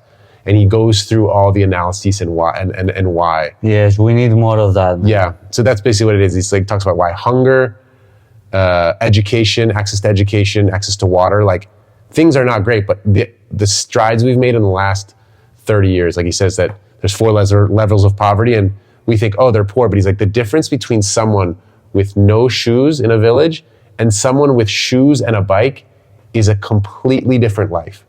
Level 1 poverty is destitute, no shoes, has no access to clean water. The amount of people that have gone from that to that second level where you can take your bike and go get water and do certain things and have a job is like, they said when you're on the top of a building like us, you look down and everyone looks like an ant. You can't tell the difference of a biker who has shoes on, doesn't matter. But that the world has gotten so much better. So I highly recommend that book. The world is much better than it is 30 years ago. It's a very cool thing because it's just the data behind it and why we're all wrong about how bad the world is. We need that. 2 last questions before ending this part, and we'll go out. Yeah. And tomorrow we'll do the second part. Cool. Is how and why you are so optimistic in every sense. One, I'll say that's because that's how big Juan was. That's what my dad was. I think probably that for him, it's probably because he grew up, in the 30s in a civil war, living on, and then lived under a dictatorship for forever, but in Spain. But for me, how do you keep this optimism? Yeah, I mean, for me, it's just my natural state. There's no reason not to be. And what I do, like, I get so much pleasure from putting a smile on people's face. So whether it's loud jokes, whether it's, I'll always find the person in the corner of the room by themselves at the party, be like, what's up, man? Like, there's that thing where there's so much more value in that. Like, it comes easy for me and I want to share it. And I'm just always trying to do that. Whether it's the person at the counter serving me, I worked service jobs. I worked when people were mean as hell to me, throwing clothes at me. I used to work at a dry cleaner, like, take this, throw money. And you're like, I'm never, ever going to be that person. You know what I mean? Ever. My dad would smack the shit out of me if I was ever that person. You know what I mean? So it's like, it was one of those things I learned. I was like, so service people, I love it. Waiters, have a chit chat, like all that stuff. It matters more. It's such a little effort on my part and it has such a big impact that I love that. I just love seeing that. And I want to share. I want to make an impact. I want to share energy and everything I can and whatever I know with people. And the last for part 1 is, what are the top 3 most important things you learned from your father? Your father has been a big influence on you, and we'll cover this tomorrow. But it's a sneak preview. Oh, okay, yeah, okay, I can do that. No, what are the 3 things? Yeah. 3 things would be, I think 1, again, that idea of embarrassment. My dad didn't get embarrassed. He would say, I remember, one thing would be we were getting ice cream in line and there was 10 people in line and he pulls out his change purse, to pay. And I'm like, Dad, you're embarrassing me, like whatever. And he's like, I'm embarrassing you? You think this is embarrassing? This is money. This is real money. I work for this money. I don't care if it's coins. I don't care if these people have to wait. They're going to wait 2 minutes. And it's like, he would make a point, The other thing is telling your loved ones you love them when they're alive. He never got the opportunity with his dad. So he said it to me every day and he made me kiss him on the cheek every day. You know what it's like growing up in Minnesota in the Midwest where you got to kiss your dad? People thought it was so weird. He's like, I don't give a shit if people are looking. Get your ass over here right now and give me a kiss every single day. Like along those same lines, we had to have dinner every day at 7 o'clock, no excuses. Doesn't matter where you were out, you came home, you put one vegetable in your mouth, you could leave again. You could, even if you were there for 5 seconds, but you had to be there every single day at 7 o'clock. Family first, don't get embarrassed, tell your family you love them. Man, there's 100 other things. Old school living, people that grew up in the 30s, it's like when you hear a couple stories from your grandpa that he can remember. I grew up with someone the age of most people's grandfathers that lived in a different time and just had all these stories about, man, like, yeah, I'll have them ready. I'm going to tell you next time. Yeah. What's what's the best advice you've been given by him?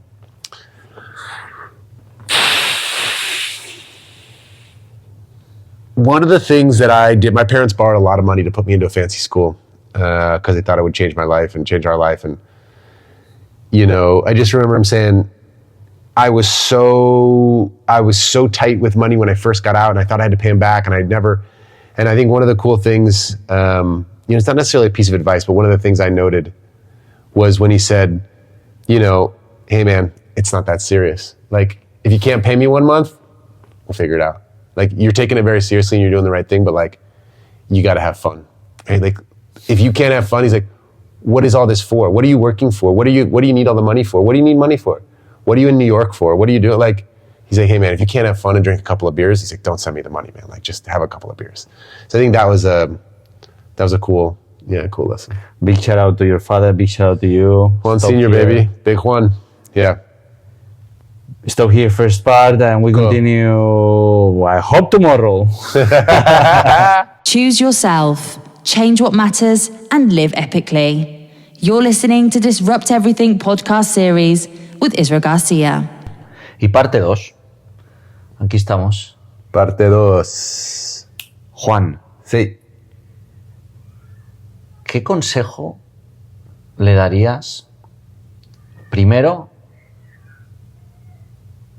a los hijos que están... pero ¿español o inglés? Ah, sí, es verdad. Inglés. The change. Inglés. Juan, what advice would you give to every son listening this podcast that doesn't have like a good relationship with his father? The one thing I will say is that the relationship with your father will have impacts on you that you won't recognize until much later. So I think first is to recognize and prioritize a relationship to begin with. A relationship with a male figure of authority when you grew up is important. It may not seem important now, but it will hit you later when whether it's generational, but it's, you know, whether it's your 20s, 30s, 40s, whenever you get into, I don't know if you want to call it adult mode or even potentially parent mode, those things will come back to you, those relationships. I think one thing that was important for me to remember was when I did start getting a lot closer to my father was understanding that the generational differences, right? So the idea where me and my sister were, you know, different in this a bit, where it was harder for her to understand, like, why can't he be like this? Then I'd have to say, because he grew up in the 30s with no food. You know, there's a certain way that, like, why did, after you have success, he wouldn't spend any money on anything and be very frugal, those sort of things. It's like, that the same goes for emotions, right? Men were not, there was no value in showing your emotion. Men didn't learn to show their emotion. Like, while my father was considered ahead of his time as making sure we said, I love you every day, those sort of things, there were still a lot of things that were old school. So I think remembering that now we've learned that, hey, express when you're upset, express when you have emotion, express love. There's many men that it was not allowed, 50s, 60s, it was considered weak. So I think, remembering having some sympathy for generational differences and saying, hey, listen, people are, rather than saying, oh, my dad's so closed off, my dad doesn't do this, doesn't do that, he doesn't express, it's just understanding that that's the norm, and helping them, you know, either work on that or working around it, to be honest. It's still important to have a relationship. And I think one of those things is like, there's people talk about like love languages and different things, right? I think the idea of a man that's in his, 50s, 60s, 70s now, if you think that he's going to use, words of affirmation as one of his love languages, it's probably unlikely. It's probably more likely that, quality time, just wanting to sit in the same room with you, even if you're both reading the paper, or wanting to sit on the porch, to them, that's love, right? So I think recognizing that it comes in different forms generationally. So it might feel like, oh, they don't know how to express love. Well, they do. It's in a different love language than you're used to. So maybe being aware of that and giving some sympathy. And then what would you say, what will be your recommendation to fathers not having a good relationship with their sons, with not connecting, being like not in resonance? Yeah, I mean, I think the same works in reverse, right? So I'm not a father yet, but I'm very excited for the future when I do become a father, and it's something I will do. And, I think having a close relationship, so having interest in that person and what they're doing is super important, right? So if you're a big, you play one sport and you really want your son to play that sport, if he doesn't, that's okay, right? So I've got a lot of friends where, man, you just want that person to be happy. You want them to work hard at something and try something. So I think relating to them, right? I've friends where it's like their kids just play video games. They don't understand. It's like, all right, well, one thing is being in front of the screen for 10 hours, but another thing is, now one of the big social components is, I had a friend recently tell me, actually, this is a good example, was that saying that they didn't let their kids have electronics until a certain age, but what they didn't realize was that all the kids in the neighborhood from 10 to 14, that's how they would socialize. They would play group video games with headsets on, and that's actually the friend group. So when you went out to play on the street, there was no kids. So his kid missed out on actually group dynamics. So it's not always just video games. But yeah, so like I wouldn't have understood that either, right? Trying to understand, the generational differences. So I think that's probably, it's the same advice, right, as I gave before. It's understand generational differences and be open-minded. What you think it is to be a man, what you think they'll be successful. Like, to be honest, you don't know what's going to be successful. What a 16-year-old is now. Like, yes, they need values, yes, they need morals, but like, people say, oh, there shouldn't be any screen time. I agree, screen time can be very negative, but also it's going to be a tool. Everyone's going to need to know how to work screens and for the future. So I think it's being open-minded to generational differences is probably the best advice. You were talking about values, principles. Which ones are important for you and have made a difference, and why? I think probably the one that's the most important, that I think probably kind of defines my personality, is doing the right thing regardless of if it's good or bad for you. So I think a lot of people do the right thing unless the outcome is negative for them. Then except in this case, in this case, in this case. It's like, no, that's not how it works, right? There's the right way to do things, and it's like, damn, this is the right way to do things, and it's going to be worse for me. That's annoying. But that doesn't make me change my decision. You'll see people talk themselves into, essentially going against what they normally believe in. You'll watch someone work around it so that they can do the best for themselves. That's your mind tricking you to say you need to always protect yourself and have the best for yourself. And it's like, it's not necessarily the case. You'll feel much better doing the right thing, and the outcomes will take care of themselves. I mean, sometimes things are good for you, sometimes things are bad, but it's not the end of the world. So I think that's probably how I define my, one of the biggest values that I have. Can you name, can you give an example of a situation that has gone terribly wrong on that side, and the one situation that has gone terribly, wonderfully, right? I mean, I think a good example is almost going to be like basic honesty, right? So I'll say, like, at work, someone will say, it'll be like, it's in a contract and someone says, like, oh, this is amazing, like, check this out, I'm gonna do this, like, oh, I'm really excited. And it's like, hey, I think you may be misunderstanding this a little bit. Like, here's this part of this contract where it's gonna auto renew. So while you think it's free, it is free, but there's gonna be this part here, like, I wanna make sure that you see that. right? And at that moment, you may have lost the sale because the person will say like, that means I need to get approved by my boss. I didn't realize that. But in that moment where, so this is an actual, again, this is a real example, like when I pointed that out, the value that I got in the trust from that person means now they're on my side, right? So they did go to the boss. I did win the contract. So that like the negative outcome was that guy was ready to sign on the line there. He said, I have approval for anything that's less than X. I was like, okay, well, the contract has, if you look closely here, it's less than X for these months, and then it auto renews to that amount. So like that's actually above your amount. He would have signed it.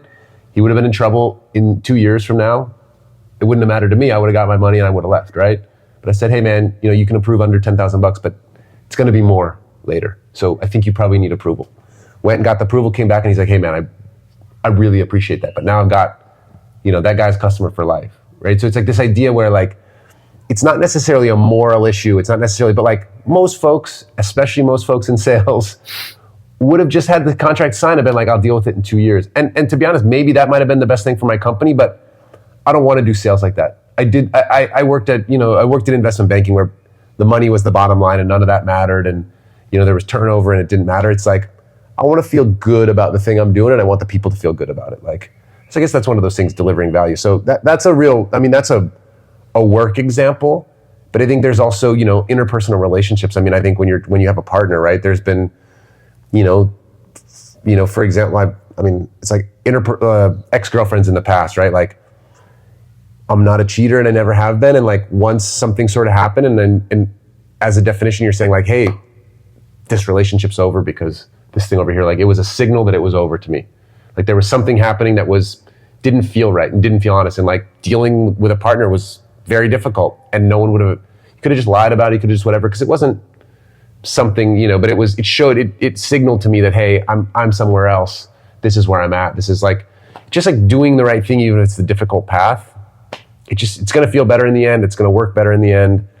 Like I said, the universe will even you out when you do the right thing. How do you know how to do the right thing?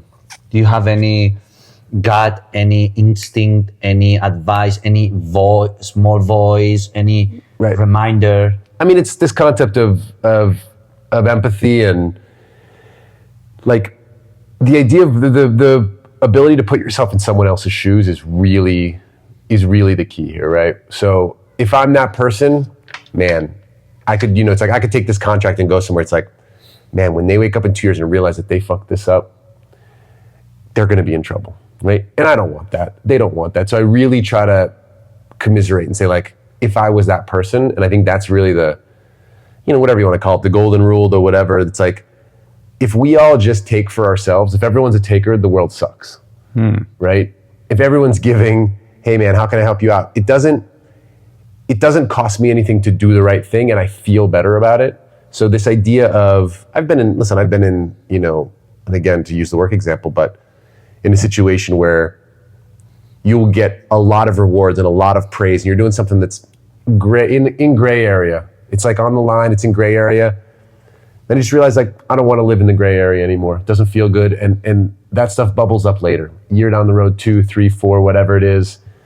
It seeps into your, if you're doing negative stuff or you're not doing things that you feel proud and that you support and that feel positive, that, especially at work, 5 days a week, it's whatever, 7 days a week, that stuff seeps into your skin, seeps into your personal relationships.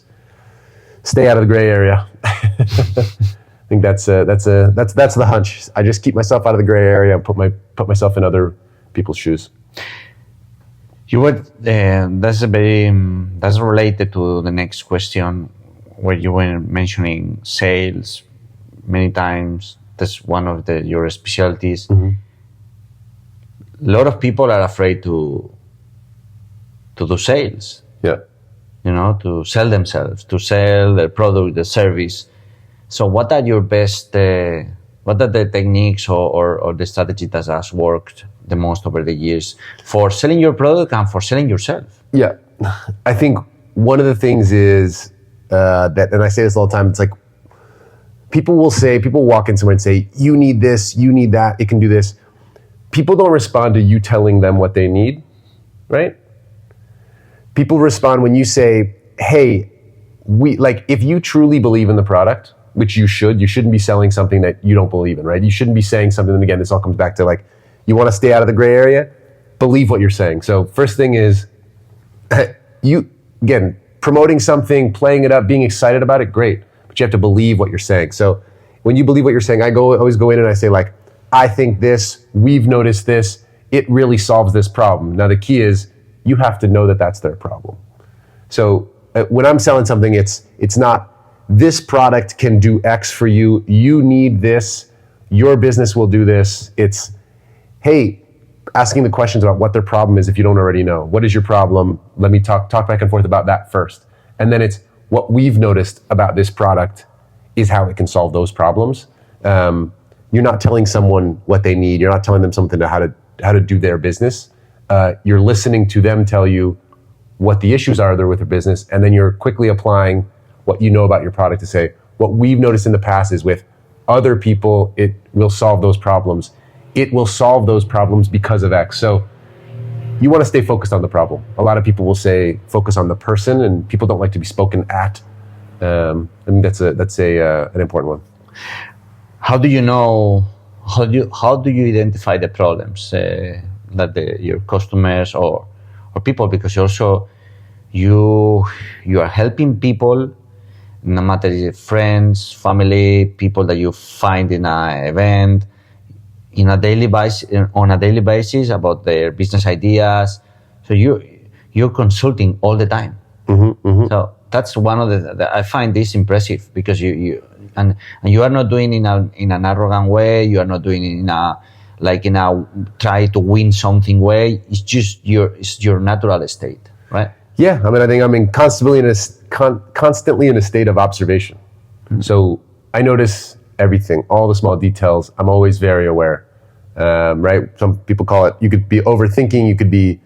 Sometimes it can be a detriment, but the idea of always being aware and always paying attention to little details. So again, my best friends, the friends that I like the most, are friends that point out my blind spots, that's a real friend. Hey man, I noticed this. Have you ever thought about this? I could either say yes or, that's interesting, tell me more. I don't need to tell people what to do, but when I ask people like, hey man, I noticed this. Have you thought about doing this? Yes, I have. No, thanks. Okay, cool.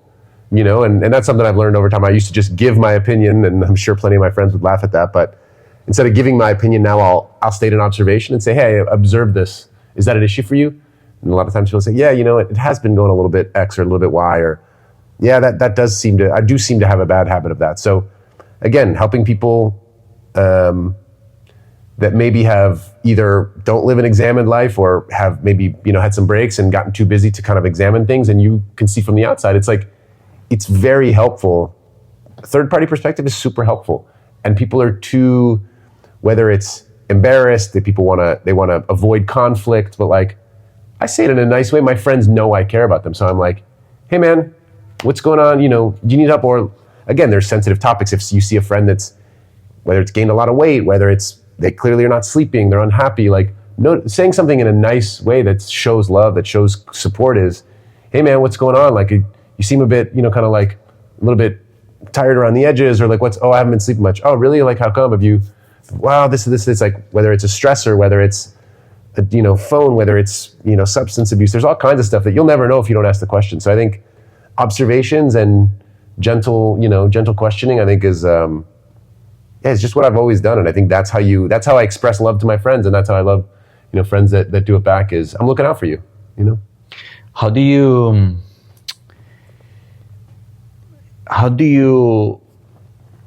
you carry a self-examined life? How do you do it?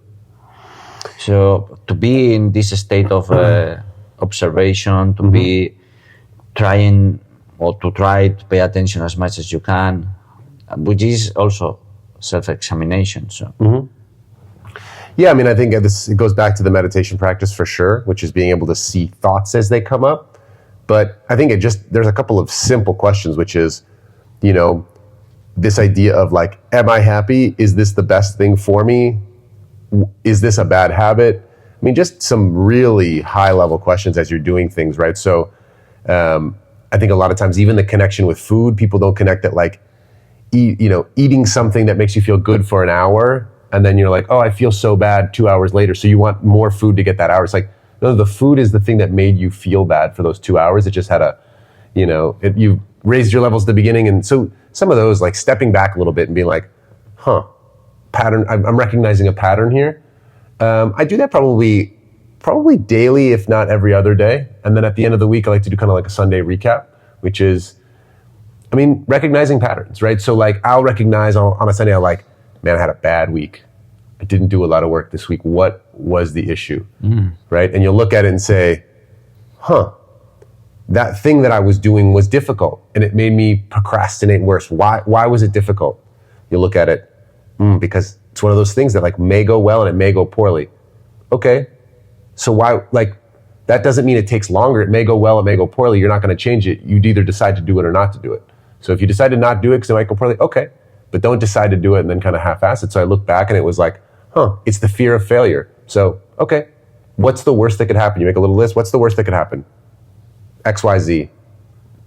All right, doesn't seem that bad. Boom, you just go through it, right? So do or don't do, but this idea of procrastinate. So like things like that, like I'd a little bit of some daily recaps and weekly recaps. I think one of the things I do in interpersonal relationships is at the end of the day, have a recap with myself. And then the next day so I had a girlfriend that again thought it was super weird, but I would call her and I'd say, hey, I said this and this yesterday. I think you might've misinterpreted. Really what I meant was this, and it really wasn't said in an aggressive way, but I realized it may have came off in judgmental, and like, I apologize for that. And also I want to clarify this.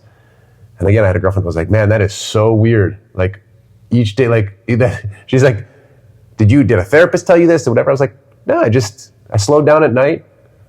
You have 30 minutes to think. You can see what happened during the day, why. And then you can always go back and you can text friends. You can do, if it's interpersonal stuff, if it's work stuff. But yeah, self-examine life doesn't need to be sitting there watching your thoughts in meditation, because that takes a lot of practice to really change the practices in the moment. But at the end of the day, a little recap is, how did I feel today? What did I do? How did I allocate my time? Did I talk to loved ones and friends? Oh no, I actually haven't talked to anyone. It's like, oh, that person that I really like, I haven't talked to them in 2 weeks. Like, send them a message, hey, let's catch up this weekend. And I do that during my, my recap sessions. One thing we're discussing the other day, and I think would be interesting to have your take, is psilocybin. Mm-hmm. What's your take? What's your experience and yeah, what can you say from your own experience? Yeah, my own experience is, again, we all, or most people have kind of read the literature around it, the science, and it's this idea that your brain, in order to be efficient, creates all these shortcuts. When you're walking out in the forest, you don't actually see all the trees because you've seen trees before. Those are leaves. You see them in your peripheral vision. And this idea that, psilocybin allows you to kind of frees you from those shortcuts. So, or another good analogy is, I think it's Michael Pollan says, the more you ski in the same tracks, and you're in powder and in snow, the deeper those tracks get. Psilocybin allows you to jump out of those tracks and into the fresh powder. I think that's a great analogy. And for me, as someone who used to have a lot of really rigid thought patterns, oh, boom, boom, boom. I knew this. It's like, say this, get this, do. And I used to have really, again, it was hurting my interpersonal relationships. It was hurting my work relationships. It's like, this is how things were and this is how I do them.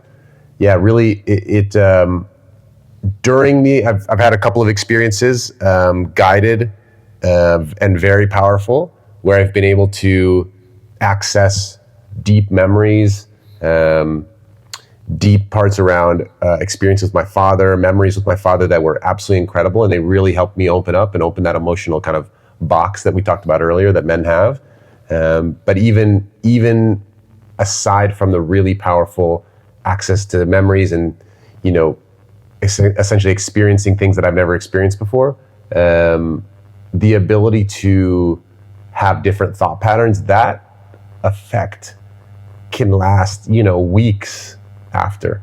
I think it's when, writing becomes super important, journaling, because you'll get things out and you'll read them later and you can almost re-trigger some of these. So I really think it's almost, I don't want to say reprogramming, but it can change thought patterns in a way that feels really refreshing, especially for people that have So again, it's, a lot of literature is around breaking things that are ruminations are like repetitive thought. A lot of things, there's a lot of illnesses related, whether it's alcohol abuse disorder, whether it's, eating disorders, things like that, gambling or addiction. They're like, a lot of them are these like kind of repetitive behaviors. And while for me, it wasn't those things specifically, but this idea of, it's like, this is how things are, always having repetitive thought, really quick to think, like, it allowed you to step back a little bit. And you're like, that's interesting. Like, why did I do that? Or why did I do this? So I would say it really accelerated my self-examination process. And in these experiences, what has proven most effective? Before, during, or after?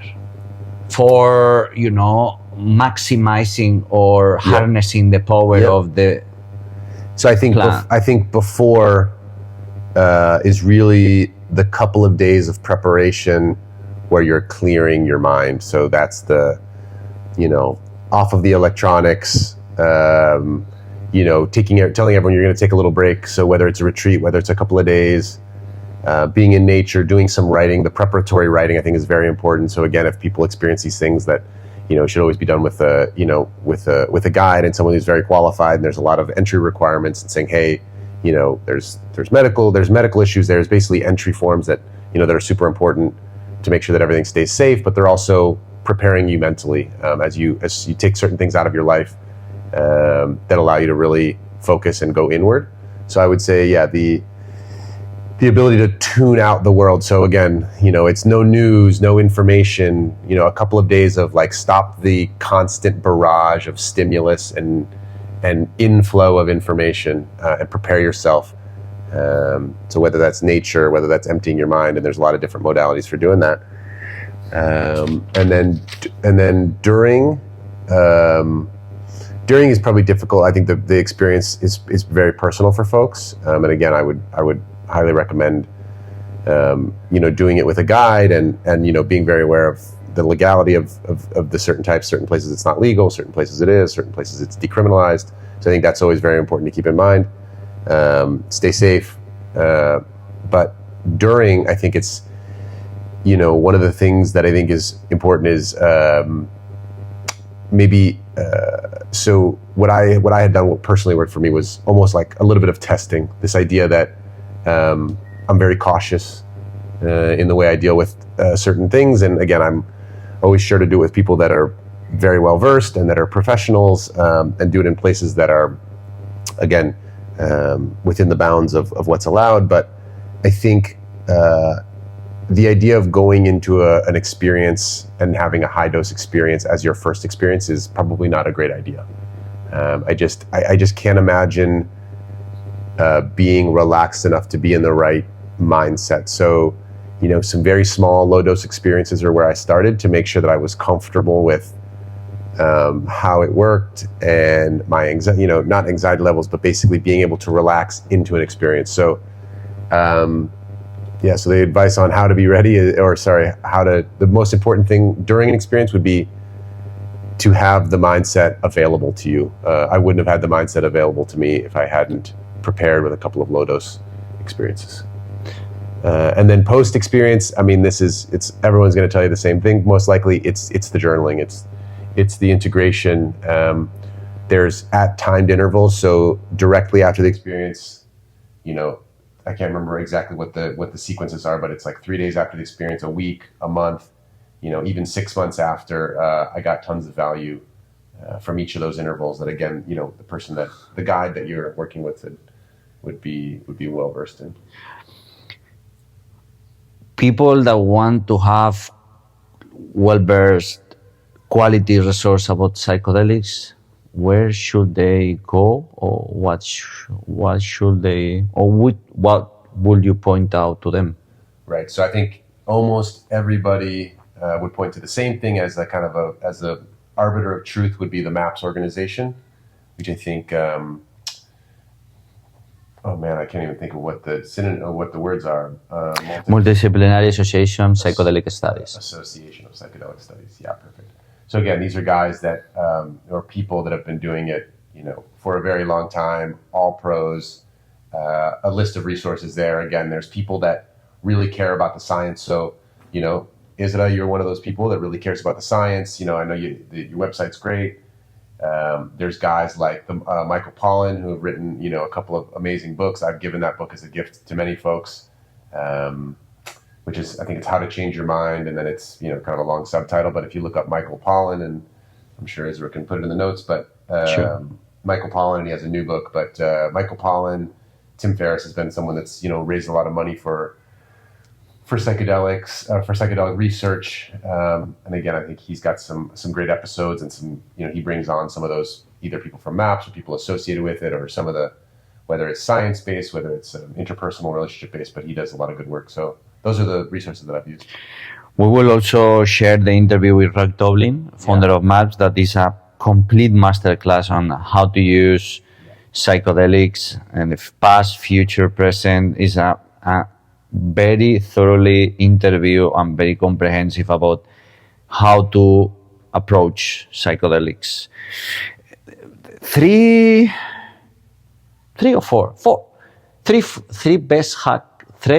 best ultra productivity hacks. 3 best ultra productivity Or productivity hacks, yes. productivity hacks.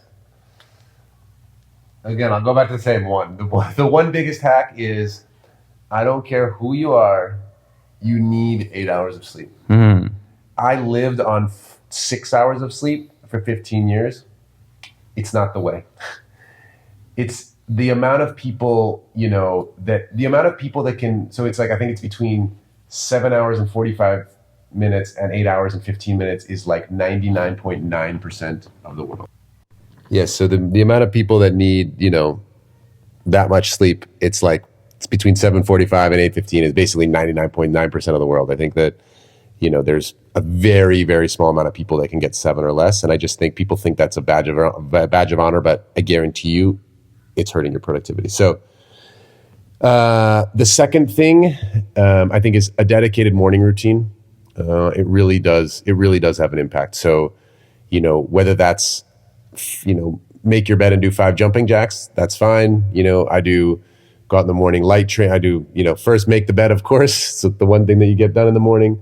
I go and look at the light to set my circadian rhythms for the day, really get those hormonal processes running. I do a 20-minute meditation. I just think that thing in the morning sets the tone for your entire day.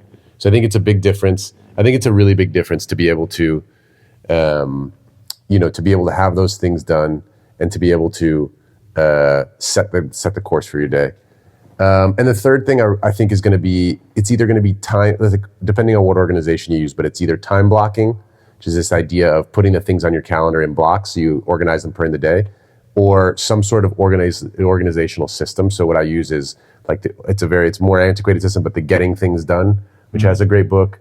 But it's this idea where anything I need to do, I have a loose kind of a piece of scratch paper. I put stuff on the scratch paper, and at the end of the day, I prioritize it for that day. And then on Sundays, you have a prioritization session where you again can take things from different priorities. But it's that sort of type of organization, I think, is it's really well written. It's been well researched. So there's a couple of those. So having a operating system for your life, that would be my third one. Let's jump into the rapid fire question, shall we? Okay. Yep. Okay. So, scale 1 to 10 of how good you are. Yeah, we're changing the micro. Yeah. A scale of 1 to 10, how good are you at keeping secrets? Scale of 1 to 10, how good are you keeping secrets? I'd say it depends. A 10 on the actual secret, because I normally I'll tell if it's a really funny story, but it's a bad secret, I'll tell the story without the names and without any identifying information, but I got to tell the story.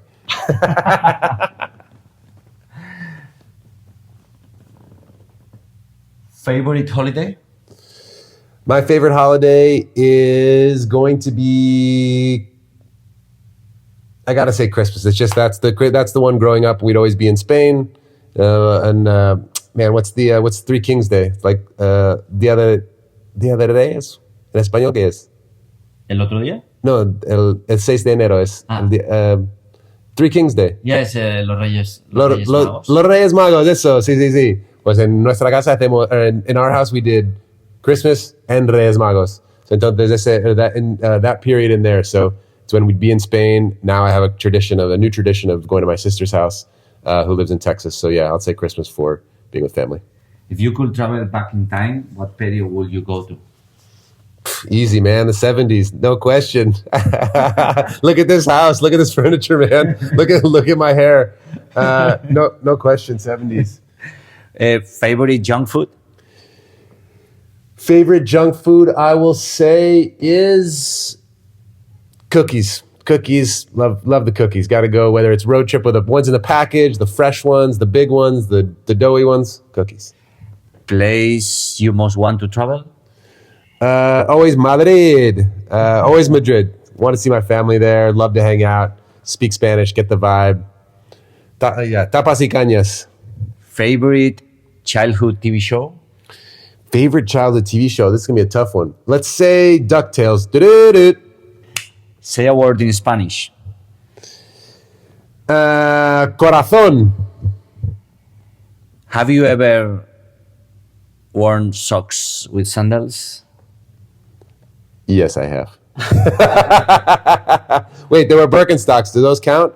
It was cool it got cool like around last year, but yes, it looked very American. I looked very American. What does a person need to be happy? They need to realize first that they don't always need to be happy. And second, that realization will help them be happy when they need to be. Is there such thing as a objective beauty? Objective beauty. Let's call it symmetry, maybe the only objective beauty. Other than that, I think it's subjective. What's the best age? Man, I gotta tell you, until you get into your 30s, you don't know shit. You think you're smart. I had my head so far up my own ass in my late 20s and even early 30s. I think, let's call it 35, or maybe no, I'll split it. 35 for a man, 30 for a woman. That's when you really know what's happening. What would you do if you were going to live forever? If I was going to live forever, oh man. That's a tough one. I don't know. I'm not sure. If I was going to live forever? Dude, a whole bunch of dangerous stuff. Normally I'm pretty safe. I'd be jumping out airplanes and be cliff diving from 300 feet. I don't know. Risky stuff. What's your dinner for tonight? My dinner for tonight? Ooh, man. Well, I do junk food on Saturdays, and it's Saturday. So tonight, I don't know. I think it's going to be Prince Street Pizza, which is one of the best pizzas in New York, but it just opened in Los Angeles and Venice. So I think I'm going to stuff my face with a whole bunch of slices of Prince Street Pizza. How often is it healthy to cry? How often is it healthy? Well, this goes back to, if you got it bottled up, I'll tell you what, don't bottle it up for 10 years like I do, because then you start crying at every damn, TV commercial or every Instagram post. So it's good to get it out every once in a while and not bottle it up. So it's okay. It's okay to let it out. You don't have to try to stop either. You can just sit there and let it flow for a little bit. Don't overthink it. Feels good. Whatever it was that triggered it, don't overthink it. Let's say that you meet Buddha in a bar. Yeah. What question would you ask him? How'd you get that belly? I want one of those bellies so I can slap it and rub it myself on my own and put my arms on it. Which Stoic teacher would you prefer and why? Which Stoic teacher? I don't know if I was like, is Lucretius considered a... Can be. That's a tough one. I don't know. I don't follow the Stoics as much as I should, that I would know, particularly Or one a guy. philosopher? Let's say a philosopher. Which philosopher would you choose as a teacher and why? Juan Romera Sr. Because I just loved all the lessons. Like, Spain is just a place that's almost like one generation behind. It's like in modernity. It feels like it's from a place a little bit further back in time. Madrid is very regal and old school, and he just had so many good sayings from his grandparents and his mothers. I think, what was the I can't remember. There's a lot of good ones. I think the sayings about honor and dignity and having honor in your name and nothing comes without hard work, a lot of those. So again, more modern time philosophy, but I love old school Spanish. Not machismo per se, because it's not negative. That has a negative connotation. It's There's honor in your name. There's honor in hard work. There's honor in doing the right thing. What advice would you give to God? What advice would I give to God? Oh man, this is a tough one. I don't know if I'd give advice. I think I'd almost say, sorry that we've killed half of the beautiful things that you created. It's just unfortunate, us humans. We've grown too big. All the plants and all the animals that are extinct, not in balance. Sorry that we've unbalanced things. Do you believe in love at first sight? I believe in a type of love at first sight, sure. I think that life is complicated and the ability to make things work is more than lust. Lust at first sight and this recognizing things that you truly value in someone else. So I think that's definitely I can have immense respect for you and love for you. Maybe not as a romantic partner per se, but yes, the type of human that I want to be near and the person that lights up my light, that's who I want to be around, right? They say you should hang out with people whose eyes light up when you walk into the room and vice versa. That, yes. My eyes light up when I see certain people, and those are the people I want to be with. That's love. Giving presents or getting presents? Giving presents, always. I don't need presents. How many? This is definitely more than 10. If you had a child, what would be your top advice for him? My top advice for my child is going to be to not focus on achievement. I just think that the world is, we've deprived ourselves now of the artists and the free thinkers and this focus on achieving and must be X. Yes, it's important to take care of yourself, but I think when you do something that you're passionate about and that you love, things will work out. So I think not only just follow your passion, that's not a thing either. Work is work. Sometimes you just gotta, do something that you can make money so you can support your passions. But I think we're stifling children, not letting them be creative, not letting everything's structured, everything's accomplishments, everything's levels. Man, give some kids let them go out in the woods and wander around and be creative and do some weird stuff. I think kids gotta make the kids weird. Stay weird is the advice. Stay weird. A challenge that everybody needs to face? Man, I'd say the emotional one we talked about before. It's tough to do, opening yourself up emotionally. Like, you get hurt, it'll happen, but without it, you're depriving yourself of one of the most human things there is, experiencing emotion, giving love, being open, letting the emotions flow. You might get burned, but it's worth it because you get to experience that.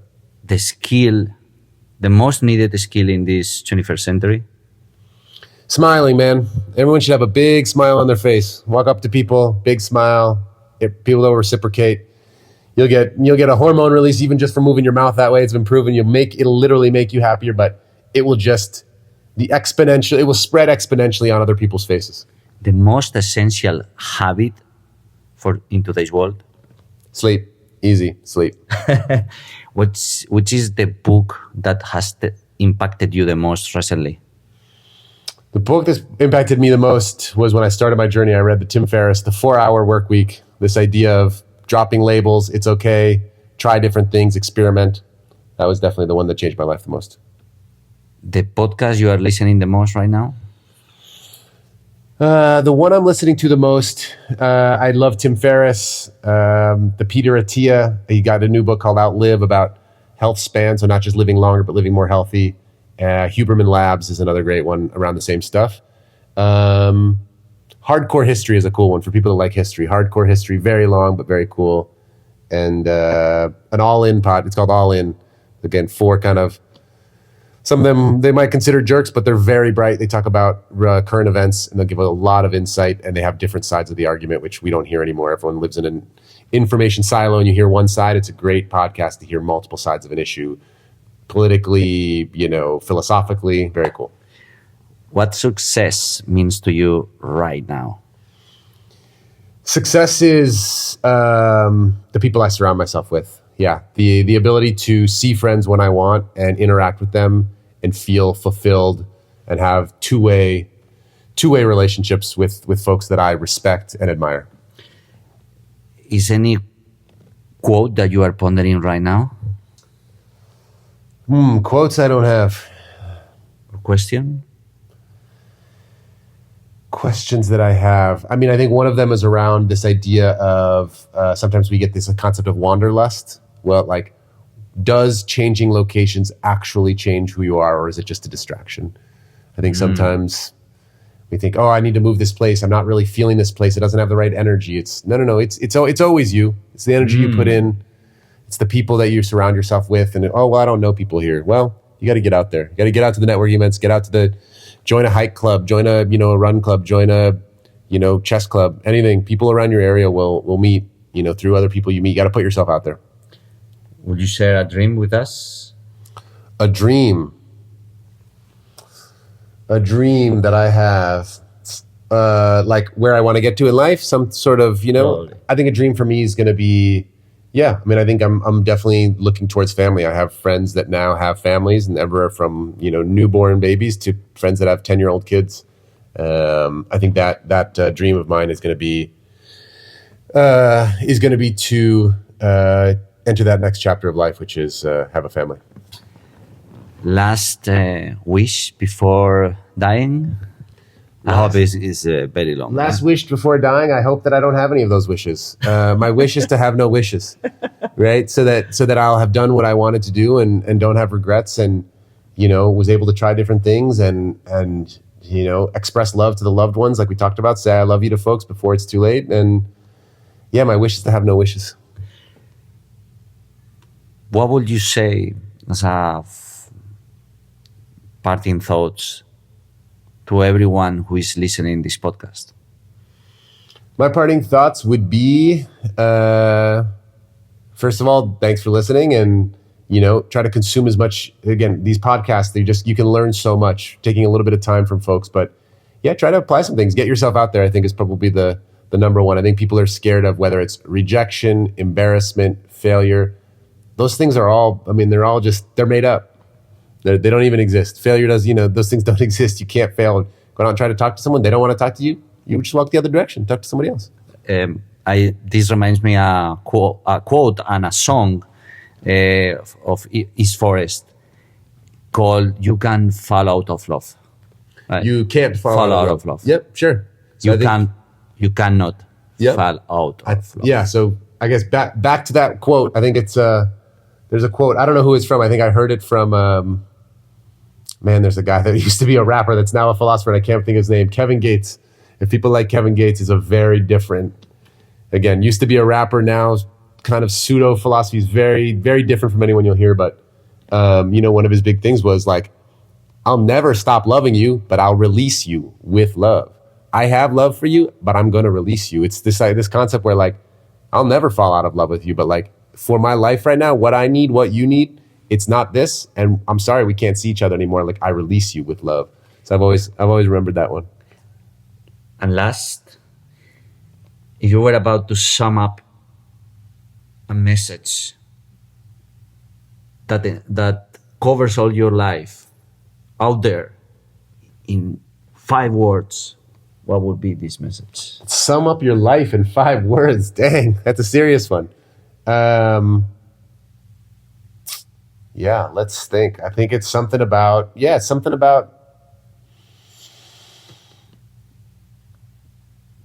mean, it's going to be something about put yourself out there, right? Don't be scared to get embarrassed. That's maybe too many, but. Juan, is there anything else that you want to add? No, I think that's it, man. This has been awesome. I think, if more people took a risk and, think less about yourself and think about what you can do for others. And, again, I think one of those things is it's very possible to be very nice to everyone and not be a pushover. Just because you don't have to, just because you're very nice doesn't mean you're going to get bullied. You should never let yourself get bullied. You should never let people take advantage of you. If you are a giver, find other givers. And then it's great to be in friendship groups where everyone's giving to each other. You'll run into the takers and they'll try to screw you. They'll try to take something from you, but be a giver, avoid the takers, find other givers. Where people can find you on the internet. They want to know more about you, about what you do. Sure. I mean, my name's Juan Romera on LinkedIn. I'm sure Isra can put it in the notes. Sure. So again, people, I do a lot of help. I help a lot of people with sales and business development stuff and go to market stuff because it's natural for me. And I really just help people kind of discover what they already know. And then on Instagram, if you want to look me up, I'm Juan23 all written out. So I'll have Isra put it on the in the notes as well. And I look forward to hearing with people or hearing people and listening to the next episode of Isra Garcia, the Disrupt Everything. I'm really looking forward to read your thoughts, which are going to be posted soon. All right. Right? Yeah, of course. Juan, thank you for the inspiration. Thank you for giving us this time and letting me to know you better, ask you these questions, the wonderful week we spent here together, for our friendship and for adding so much value in the world, for, putting yourself out there with a big smile, with your generosity, because at the end, what you do is a human gift that changes the one who receives it and the one who gives it. Yeah. And thank you. It's very, very important for us to have you here in this podcast. And as I'm doing less recently, I'm gonna let you finish the podcast as you want. All right. Well, I got nothing left because without the questions, like I said, Isra didn't let me do any prep. He said no prep allowed. He said we just flow. So that's what we did, and I said hopefully everyone enjoyed the answers. And again, I want to thank Isra for having me on and giving a platform to just different thinkers. Isra's one of the folks that I met in 2017. I spoke at a speaker series at Burning Man that he did that was awesome, and I had kind of a little bit of imposter syndrome, thinking like, well, what did I do? And he's like, it was got people that have made different transformations, right? And he's like, what you don't realize is the way that you've acted and the way that you impact others, the way that you left a career that other people covet and you were able to do it easily. And it's Isra's energy is contagious, and I think that's awesome, and giving people confidence. And those lessons that I learned from you in 2017 and that you helped me, putting me on that speaker panel when I spoke for the first time helped me immensely. And I think I'm very gracious to you and your platform. And again, it's not always, everyone doesn't have to have a big following or be an influencer, be a whatever. It's, hey man, there's interesting people that have an interesting viewpoint, that have an impact on other people around them, and you're interested in sharing those people. Sometimes the lesser known, the biggest guys in the space, the guys that run maps, that's an amazing interview. But also there's other people around that I think are cool. So I'm very honored to be on it, and I hope people can get some benefit from it, as I know they do with a lot of your stuff. So thank you very much. And that's it. We might need to rush to get myself into a plane to go to another country, right? Yeah. We are a bit just on time, right? I don't think you understand the traffic in Los Angeles. We gotta go. Okay, this is Juan Romera. No more words are needed, and he's leading by example, as you can see it. So disrupt yourself, disrupt everything, change the world, but change yourself first. Thank you for listening to the Disrupt Everything podcast series with Isra Garcia. You can listen to the podcast on any podcast platform or on isragarcia.s/podcast, where you'll find interviews with Seth Godin, Robin Sharma, Wim Hof, Kevin Kelly, Stephen Kotler, Joseph Ahram, Great Modern Stoics, Zen Masters, Shaolin Masters, Hollywood actors, New World sages, and many other disruptors, plus solo episodes with Isra. And the journey continues. Gracias por tú. Gracias por haber escuchado este podcast, por haberlo visualizado, por haber estado aquí, por seguir aquí, por sobresalir, por reinventarte, por liderar, por elegirte. No hay una cenicienta a las 12. Estamos aquí. Espero que hayas disfrutado y que tomes acción y que en los comentarios nos digas qué te ha parecido, qué te gustaría que tratásemos, qué te gustaría encontrar, qué necesitas, cómo te podemos servir mejor. Porque esa es la misión: servir, impactar, practicar, jugar, amar y vivir. Y para eso está este podcast. Así que vamos a ello. Cuento con tu apoyo, cuento con tu like, cuento con tu suscripción, y ojalá entres en Spotify o en Apple Podcast y dejes una reseña. El viaje continúa.